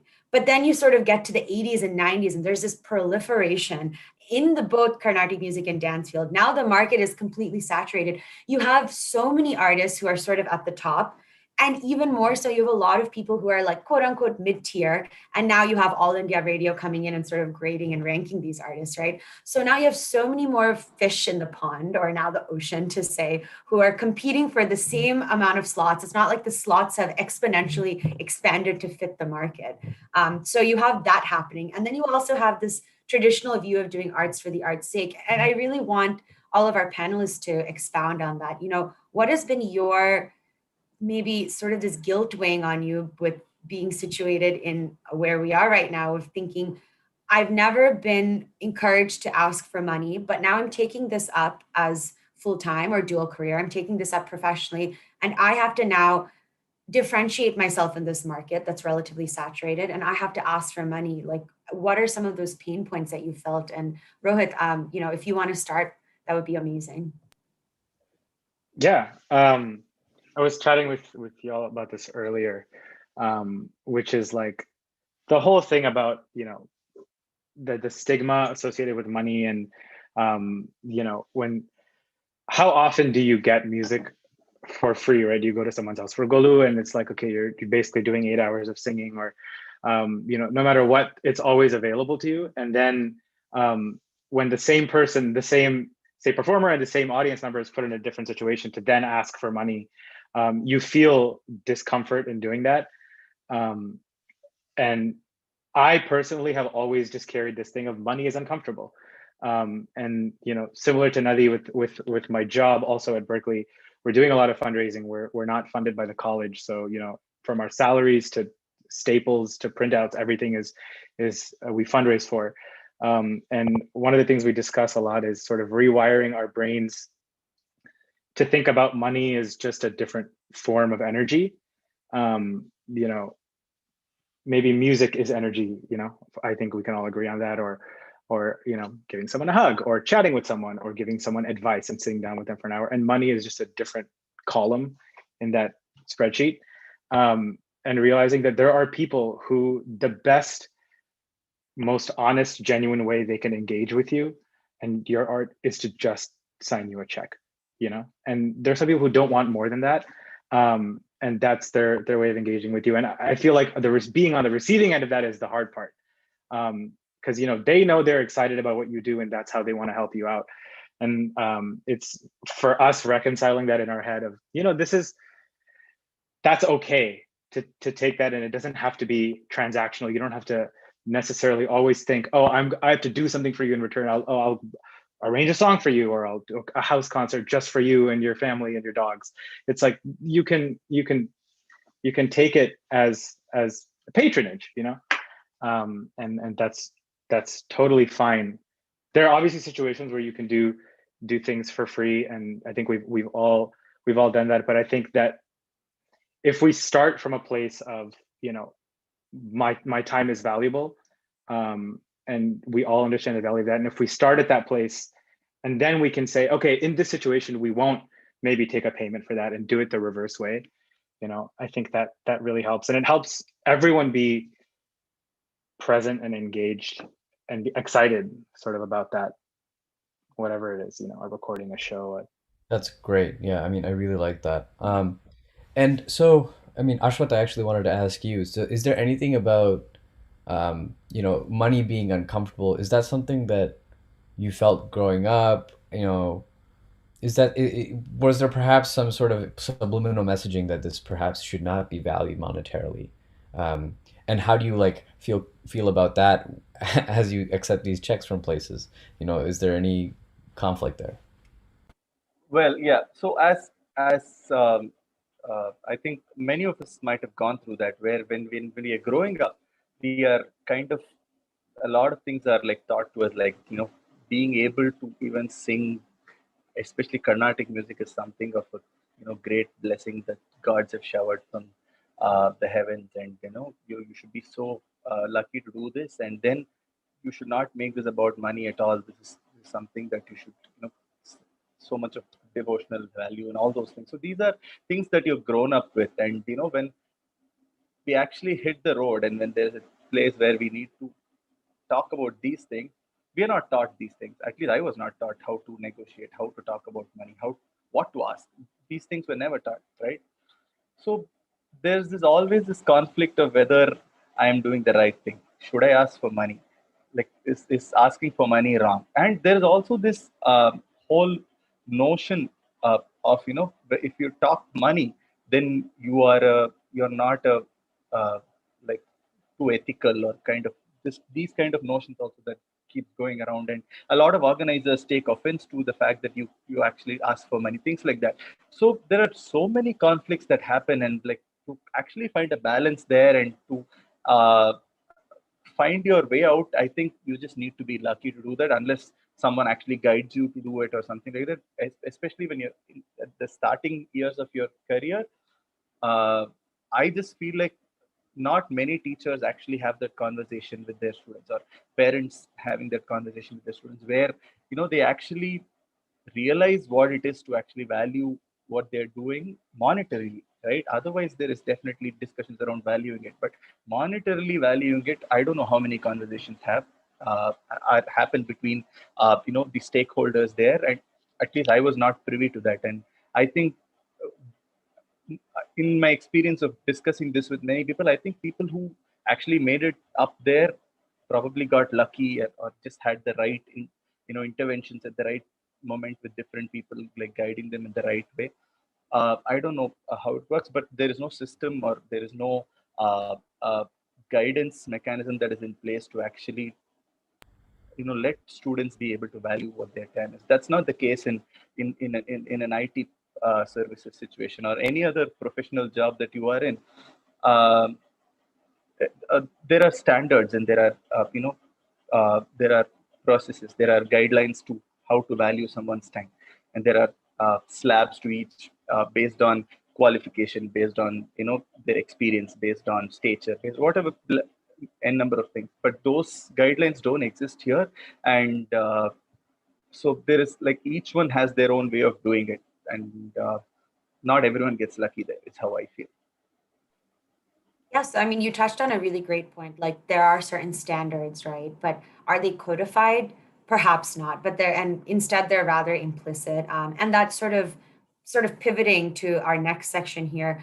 So we have spent a great deal of time talking about each of your individual experiences and navigating some of these pain points. But just sort of brainstorming here. And no one here is holding you guys to being like the visionaries for the future in this case. But I wanted to sort of informally ask our panelists today, what do you think some of our potential solutions can be? And again, we could spend hours and hours discussing this, and we're giving it about like 15 minutes. So no one is being held to this, but I think there are certain experiences that all of you have had performing that you've then reflected on and been like, maybe if we did things this way, this could help our industry as a whole, or even the respective industries. So Ashwat, if you want to start on that, and Nadi, I know we've talked about this as well from some of your experiences in London, so if you want to follow with that, some comments, that would be great.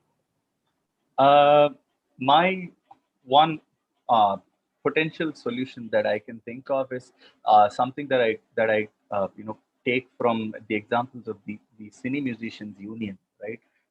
All the musicians who play for Indian film music have a union where they're registered to, where work and the payments that they are given are by the hour or by what they call as call sheet, 3 hours or 4 hours or something like that, and they have a very standard guideline that that is followed and that is actually followed to the T. A lot of musicians benefit from that, right? And the union is very strong and things like that. So I believe that some equivalent of a union that can exist in the Carnatic and the Bharatanatyam fraternity, which will talk about not only financial guidelines but general guidelines around how to what are the minimal things to be there to host a concert, or what are the things to be done, what are the various parameters to be considered, what's the minimum wage that needs to be given, different cadres of artists, blah blah blah, various things that can be put together in a structured manner where there's a process that takes care of these things. I think that can give a lot of hope to people who are taking in the arts full time, to give them some kind of sustenance. This is how I see it. That's great. Yeah, and Nadi, yeah, maybe you could comment on that, what your thoughts are on that, and maybe Ananta and Rohit as well, just brief thoughts on that particular solution, and also maybe perhaps more fundamental things, like how do we fundamentally value these things more? And all of us spoke to ticketing and the mentality surrounding ticketing at some point or another. Does that need to change? Yeah. I mean, I think as artists, we need to be asking questions, and I think there's a lot of politics, of course, like of who is asking, and gender and power structures. And there's a lot of elements in the room when you ask a question about payment. But I think Neha and I, when we were talking about like, what's the first question? Like the first question for me is, what is the budget? What is your budget to have us perform? And just to even acknowledge that there should be a budget, I mean, comes with that question, right? And so it's not only asking for ourselves, but it's also a teaching moment for maybe some organizers who don't really know that this is the thing now, and what is the budget? And then even for dancers, if they're coming to dance for me, or dance for someone else, I encourage them to ask, like, what is your stipend? What is the budget for my time? And is everyone getting paid? And I don't want the dancers that work with me who are contracted for my project. Like, I don't want them to feel like, okay, they only get paid in these shows. We're not making this huge, we're just compensating for time. No one's making a huge profit here. I want to know if this is not what I'd be doing if I was trying to make money. But like, if you go to another person who's also doing a production with musicians, new music, a ticketed show, a self-producing show, like, what is the budget for my time? And I'm driving, I'm paying for Ubers, I'm paying for public transportation, I'm paying for my childcare. Like, just ask the question. And I'm not saying everyone will have a huge budget, but I think putting that out there as a part of our culture is a really important first step. And and now I don't do things for free. Like I don't do performances for free anymore. And of course that was not the case early on, but I just can't. And also understanding that the market is much bigger than we think. And it is not just what we've seen growing up. There is a bigger market out there of people who can pay more.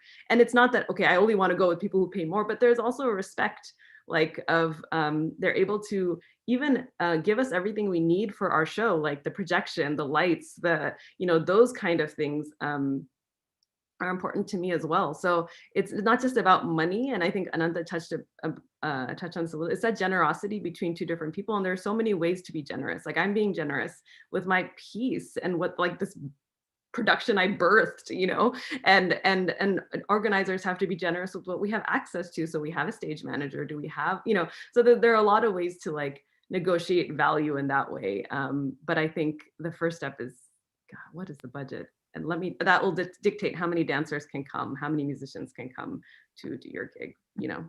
No, I agree. Yeah. I think that's so important. And something that I have constantly just been reminded throughout this conversation, you know, I play violin myself, and, you know, I have played as part of like live orchestra for dance, but there implicitly is almost like a higher barrier to performance entry, like monetary value in the dance world, because there are costumes.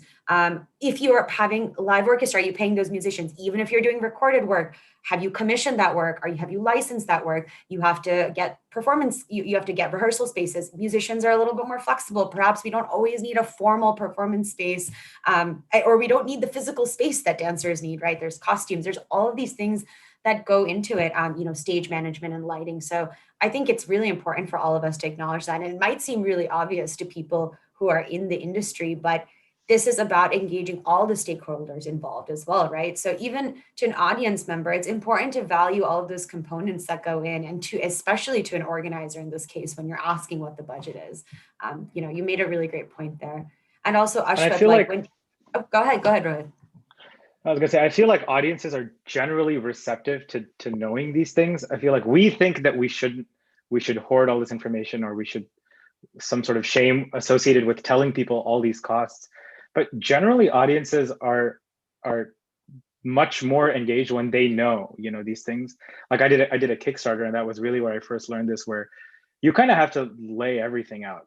The studio costs this much. The engineer and the assistant and the intern cost this much. You got to buy lunch for everybody at the studio and all these things. And when they know that, they're actually, you know, you think if you put this out, it's going to deter them. They're just going to, like, you know, leave. But they're actually more engaged when they know all this information. And then even internally with people, you discourage people from talking about things like, is all the orchestra getting paid the same, you know, or are all the dancers in the company getting paid the same? And how are we valuing those people in a 60-minute show?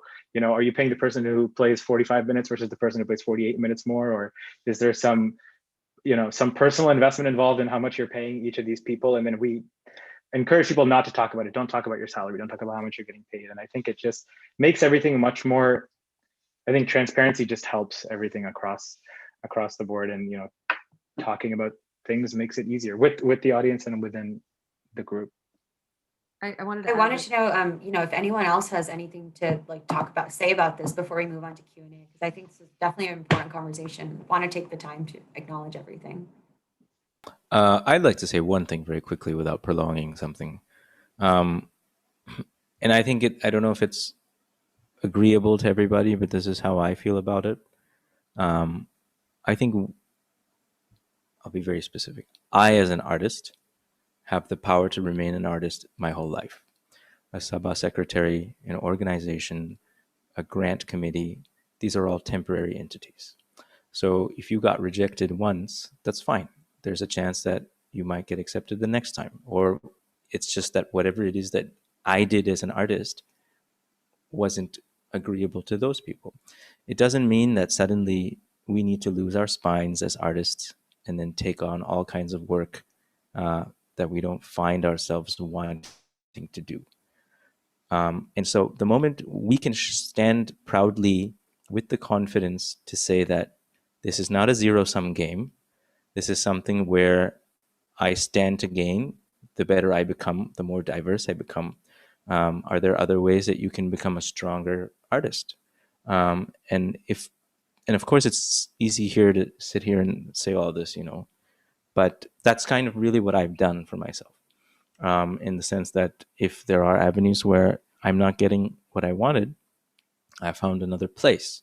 And that means I had to change what I did a little bit. That sometimes that's tough, but I'm very confident that I'm going to be able to be fair to myself, fair to my audience, and still succeed.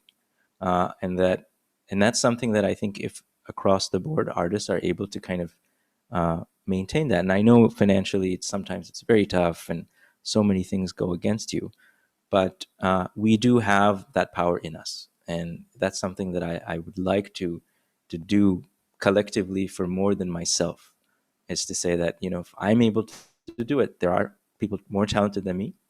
And, and I would wish them that they actually just stay in it, figure out another way. And surely there is a way that you get it on your terms. And I don't know, I don't want to say that dreams come true or something, but they can. And we have to be in a position to want it. And I hope that happens. Neha, can I say one thing for 30 seconds, and I promise I'll shut up after that? Of course, please. I completely agree with what Ananta said. I just, concluding what I'd like to say from an arts manager's perspective is that until you pay to perform, you'll never know your value in the market. So you cannot perform until you perform for free, even if you don't pay. Until you keep performing for free, you'll never know your value in the market. A great way to assess your value in the market is to see your peers and people in your level and how much they are charging. It's good to talk to those people openly about how much they're charging in the market and how much they think they should be charged in the market. You also want to charge yourself differently for various different programs and identify what actually your value is in the market. Third thing is, I'm not saying don't perform for free. And I've said this many other times before, that on three occasions that I believe I would tell my client, okay, you can perform for free. One is if it's for a favor or if it's an exchange, right? Somebody did something for you, you want to do something for me, that's fine. The second one, if it's a fundraiser, if it's a good cause, something for the betterment of society, okay, no problem. The third thing is you're trying to break into a new market. And this is the tricky part. People try to break into a market for years, right? And so you can't perform free for years. You have to be very strategic. You have to be very conscious on where you're performing and why you're performing and how that's going to deter not only your career and your growth, but how it's going to affect everyone else, right? And the fourth thing is really be aware of your privilege every time you perform for free. This game is not easy, and you have to play it fairly, keeping not only yourself, but the whole community in check. And the last point I'd like to say is building value is directly associated with audience development. If you cannot build an audience for yourself and a brand for yourself, this is not going to work. And that doesn't mean having 50,000 people on Instagram, because at the moment, from where I can see, a digital following is not converting to bums on seats so far. I'm not saying it's not going to be like that, but I think that it's about building that brand, and that audience is really what's going to up your value. That's it. That was fantastic, Shreya. I'm sorry if we rushed you to go through that, because honestly, you were so succinct in sort of summarizing that, and I think everyone sort of had really great points.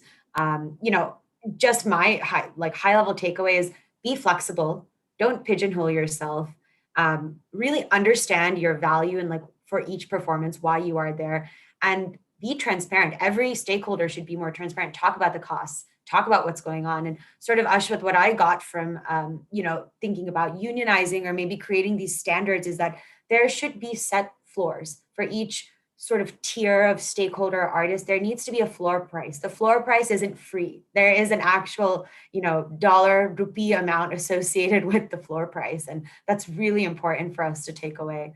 And actually, just to sort of be respectful of everyone's time, I know we have tons more to say here, but I wanted to open it up to the audience Q&A, because we did have some fantastic members of the audience join us via our YouTube live link. So Priyanka, who's on our Care Spaces team, if you could come forward and maybe relay some of those questions and open it up to our panelists, that would be great. Yeah, of course. Thank you all so much for being here and for all of your insights so far. We've gotten a lot of really good questions through both our RSVP forum as well as our YouTube link from people all over the world. So wanted to start with one question we got from the RSVP forum. And I think Rohit, you might be good to answer this question. So this question is, how much importance should one place on external validations such as certifications, et cetera? Maybe from your experience attending Berkeley College and like actually having your degree, do you think that that has a bearing on how you value yourself and your own work now, like having that external degree? I probably shouldn't say this as an employee of Berkeley, but I don't know that it actually does. I mean, there's definitely like, you know, at the lowest level, you know, if you tell someone, "Oh, I went to Berkeley," you know, that may get a foot in the door, or like a toe in the door. And even then, you know, it's not even about the certification. You know, for example, we love to say John Mayer went to Berkeley, and you know, he was at Berkeley for I think 2 semesters. He never graduated. And I think it's just being able to claim the name, which again, you know, it'll get you so far. But especially in this world, it's just, you know, it's about personal relationships, and these, you know, building. I think Ananta talked about this earlier, which is like, you know, you want to be friends with this person that you're working with, because when you create with someone that you connect with at a different level, it translates, you know. And the certifications are a thing, and people love to say, "Oh, I have grade insert number here, piano this, or you know, Trinity College this, or whatever it might be." But at the end of the day, if you can share space with someone for 4 hours, and you know, that's a certification that you'll actually carry with you to the next gig and call them because of that, not because they have a bachelor's in music therapy from Berkeley. Awesome. Yeah, and kind of pivoting to Ashwath, actually, someone asked this question on YouTube, but it actually relates to another RSVP form question that we got specifically about your dual careers. So someone from YouTube was asking about what your trade-off looks like in terms of time and effort that you put into your art when it comes to your dual careers.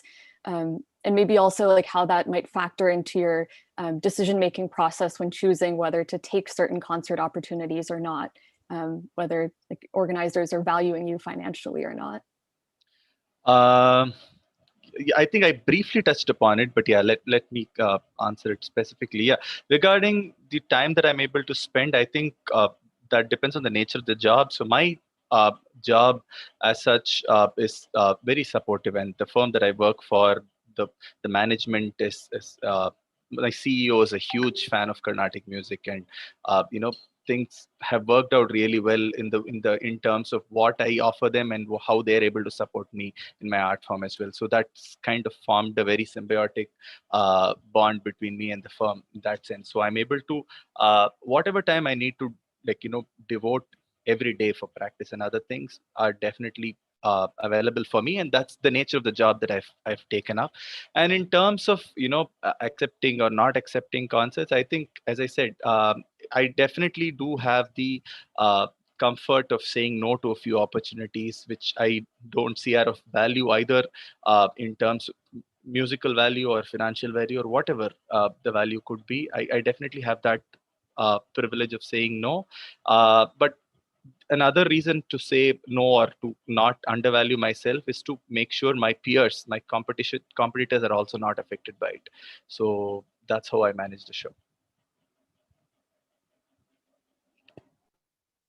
Yeah, would anyone else like to comment on that as well? Maybe in terms of like decision-making processes when thinking about accepting certain concert opportunities? Yeah, Ananta, you had touched upon your happiness quotient when we talked briefly. Can you explain what Yeah, you did? I mean, I don't know if I went into it earlier, or maybe I spoke about it. For me, it's, you know, many things. One is getting paid for what I do, and sometimes I really want to make some music with somebody, and that gives me more happiness than the paycheck. At other times, you know, you want to kind of evaluate these two things and figure out what percentage is the money, what percentage is the experience, and primarily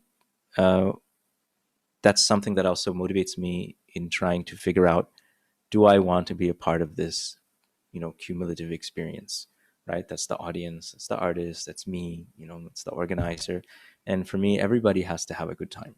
It can't be that somebody spent a ton of money, and of course the art was great, but then the next day, they're like, you know, in a much more financially dark position.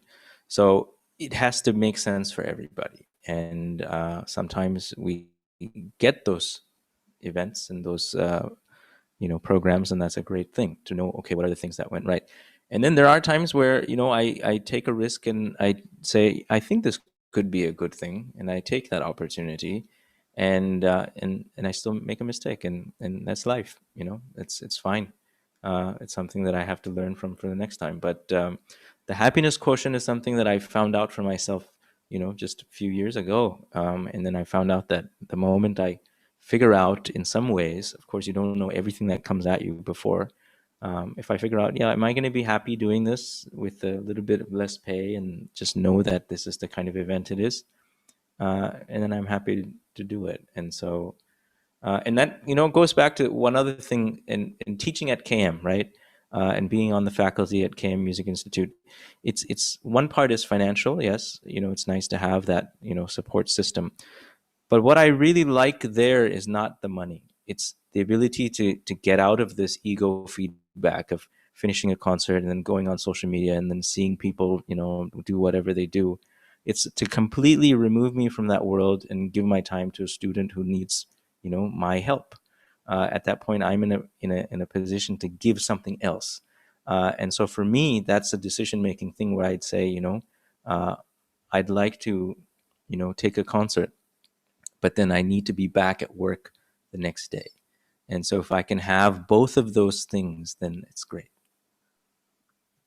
I have a question for you, actually, going back to your happiness quotient point, which is like, have you taken a gig, for example, where maybe you musically or creatively it didn't satisfy you to the fullest extent, but the people that you were playing with are people that you enjoy making music with? Has that ever been a situation for you? Sorry, I chose a concert where I didn't get paid, but playing music with the them. TLDR, the short version is, have you ever taken a gig where you don't like the music, but you like the people you're playing with? I don't think so. If I like the person and I don't like yeah, I think so. I mean, I must have, right?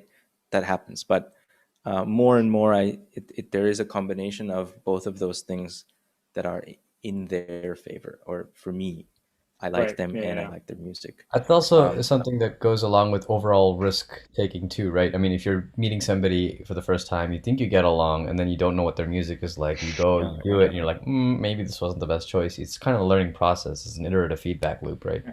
I mean, some of just to add a little bit of humor, there's so many situations where, I've gone into the event thinking this is going to be great. And the organizer, or, not even, Indian or any, like, I once played a concert advertised as Samantha R. Krishnan. And so people were like expecting a woman, and I show up and they're like, what? Wait, so it's all that it's fine. It makes you, want to get it right the next time. That's how you add a clause to your contract. Every line in a contract is I just leave gender blank, I think, everybody the Samantha clause. You read contracts and you'd be like, okay, there is trauma associated with this clause. You could see it in the contract that there's no reason for this to be in here other than, someone was provided something or not provided something. So yeah, that's part of the risk, but it's fine. We have something else to talk about later. All right, Priyanka. Yeah, and actually, Shreya, if we can pivot to you and ask a couple questions about financial misconduct specifically. So maybe around how you've advised artists who may have experienced financial misconduct, and also how that kind of factors into like monetizing art when it comes to digital platforms. It's tough to answer this without a specific case. Do you think you can give me something a bit more specific that I can answer? Because it's a very broad, because each case is different, right? Yeah, so I mean, another question that was asked was specifically around fundraising avenues for artists in India, which you did touch on a little bit during the panel. But maybe like, or have there been any cases where artists have in India like explored some of these fundraising avenues and then have found that it might not be as fair, or it might not compensate them the way that they're looking for? Okay, again, big question. Okay, let me try and answer the financial misconduct and the fundraising thing, right? Yeah, first of all, the idea of creating a broad system for fundraising is still nascent in India. We do have certain patrons who do support certain artists and the general sector also at some level, but not at the level where artists are not able to right now. Okay, artists are not able to fundraise specifically. They have certain people who support them in their lives, and they sort of come back and continue to support them, right? Because they're not necessarily able to make their ends meet. But what we do at SNS is really we try to cultivate a set of donors, and that's what we have done over the last 3 to 5 years. Is really cultivating a set of donors who believe and want to invest in the arts and invest in a certain sector within the arts. That could be Kattekutu, that could be contemporary artist, that could be a percussionist, whatever, right? It could also be for artists who want to do more research-based work, Andamari, right? So what we do is we cultivate certain donors. And so when an artist comes and says, hey, I need help with this and this, or I need this sort of training in order for me to up my game as an artist, then I know I can go to this certain donor because I know that interest matches the artist, and the artist, that's how it really works with fundraising with us, right? Otherwise, broadly in India, fundraising, the structure isn't there. It's not like the US model of fundraising where there is a structure, there is an annual fund, there is a gala, there is a quarter of the budget that you can raise through the gala. There is all of these systems, right? Which we are trying to create. What SNS is trying to do is we're trying to create those systems by enabling and educating artists on how this works, because there is a method and you can make it work. It's just we all have to play the same game.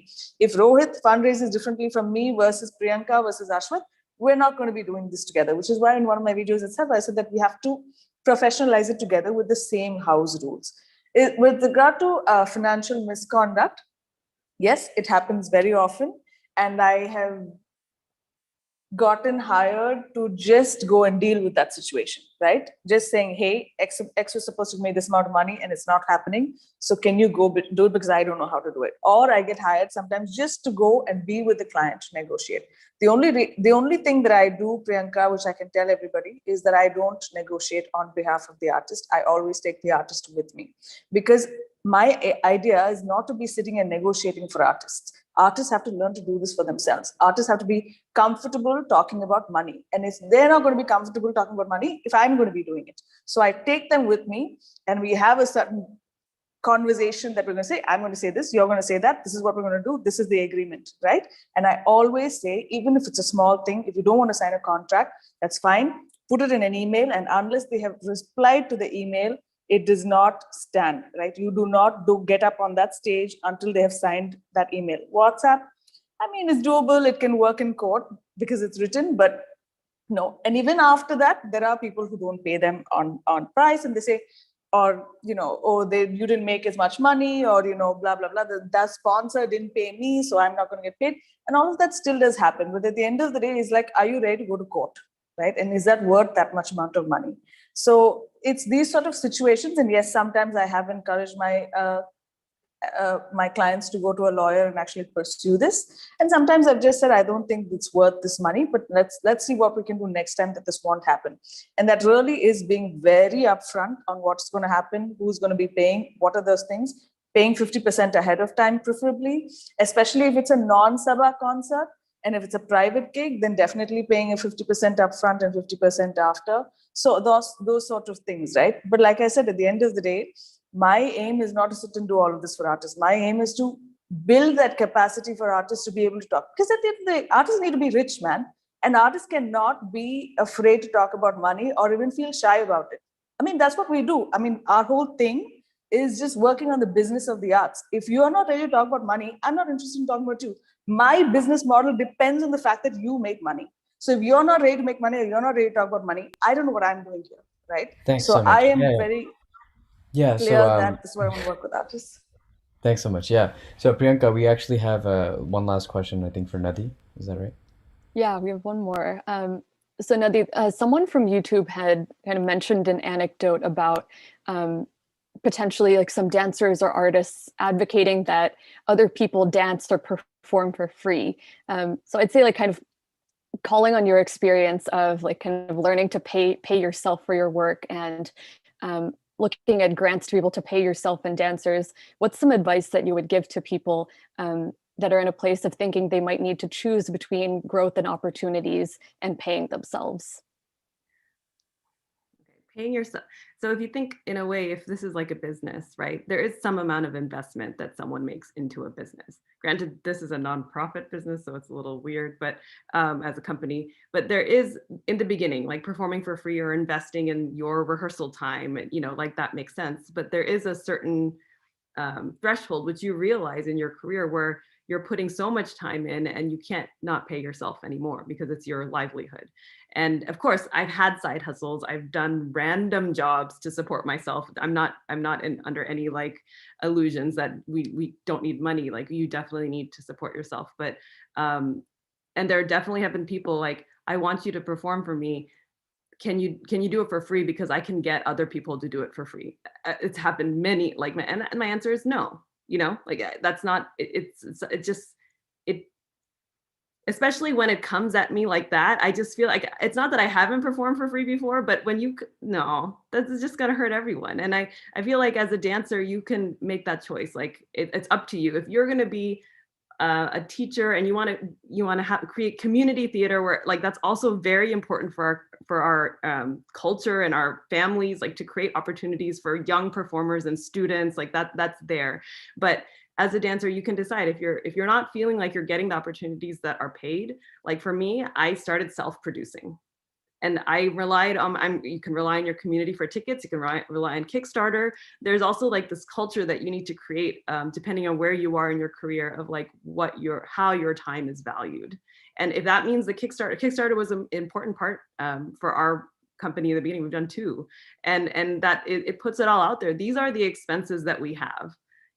Yes, we want to pay ourselves, but at the very least, we need to cover our expenses if you want to see this show. So I think it's creating that culture of like, this costs money to do and our time is valuable. And if you want us to be available for a show in 3 months, that we need this many rehearsal hours to make ourselves available for your show. So it's creating the culture, but understanding like you also have the power to take or create the gigs that get where you want to be as an artist and also like show your value. I hope that answers that person's question. And there's also, I mean, I want to add that Chennai has not only provided like an opportunity to perform, you know, like obviously was a lot of connections are made through Chennai that actually that's how I got my other jobs throughout the world. So like being present in those personal relationships, like Rohit was saying, is really important. Like inserting yourself into the industry, not just through performance, but through coffees and lunches and networking events. Like all that is really important. And like that's how I met Suraj. I think he's watching. Suraj and Sita and Kamala and all these people that I've worked for in London. And I've learned a lot from their pay structures and their models. So I think you really have to put yourself out there and you can't just sit there and wait for opportunities. Like it's a super active job. You have to be out there and really making those connections. Yeah, thank you all so much. I know that we have tons of more questions, but unfortunately, you know, we do want to respect everyone's time here. I know it's getting late in India, and our panelists from the West Coast joined us pretty early. So honestly, with that said, I just want to say a few things to conclude this panel. I think some of our high level takeaways, at least what I've gained personally and sort of drawn from all of your experiences, is that, you know, we currently operate in a relatively saturated market. And it's almost like there are all these odds against us that deflate the value of artists in this space. Not just artists, organizers, arts consultants, you know, it's you're really going against the current. So you are your biggest advocate. And if that means that you need the people that you interact with to be more transparent, sign a contract, just communicate about your expenses. You need to do that. You need to take charge. And we've also seen everyone sort of admit the fact that they have either had to be flexible in the sort of performance opportunities that they take on, or have a dual career or, a quote unquote side hustle to sustain themselves. So really understand that the next time you as a consumer hesitate to pay for a performance. Understand that you might value one of these panelists as the top performer in their field, in their niche, but you are somehow hesitating to perhaps pay to watch them perform. And something that I always draw an analogy to is that, especially thinking about the US consumer market, we will pay hundreds of dollars. The same person, mama, mommy, for just so to say, will pay $200 to go see someone perform at the Lincoln Center at Carnegie Hall. But when Ananta, I'm just giving you as an example, when Ananta comes, for example, and performs, they'll be like, oh, it's a $25 ticket. Oh, this isn't a free concert. I have heard that so many times. And I'm like, you are valuing Ananta's perhaps. I'm sorry to keep using you as the example, but just to Just make say Samantha. It's okay. Samantha, sure, yeah. So you value Samantha as maybe the best mridangist or one of the top mridangists. There we go. But you are perhaps complaining about paying to watch him or her. But then this performer at Carnegie Hall, you have no problem paying $200 for a ticket like in the nosebleed seats. That is just something to put into perspective. We all need to change. We had a very artist-centric and arts management-centric panel, but it's important to understand that there are multiple stakeholders here. And as a community organizer myself, I will always take the pain point of having to negotiate with people that, yeah, you might need to ticket this performance and you should be valuing this art, because at the end of the day, when you think about who is sort of propagating the arts in the future, it is the members of the community. It's the audience members, right? And the audience members who then maybe put their kids into this art form, so on and so forth. So I think that's really important. And just overall, what we want to highlight here is that it doesn't matter whether you are doing this full-time, so to say, or dual career. You aptly valuing yourself helps inflate the market value, and not artificially inflate. It almost helps aptly compensate everyone else, because we're struggling against multiple forces that are coming the other way. So it's important for everyone to never feel like they're being greedy, never feel like they need to do arts for the art's sake. And I sort of want to leave it off there. And Guhan, if you have any other concluding points, please go ahead. Yeah, I sort of want to just say thank you to everybody here. You've all brought such diverse and yet representative experiences to the panel. I think we've learned, not only, us two, Neha and me, we haven't been the only people learning here. And I think that's super encouraging. I think you have all learned from each other as well. And I love to see that you guys were all asking each other questions and getting to know each other better.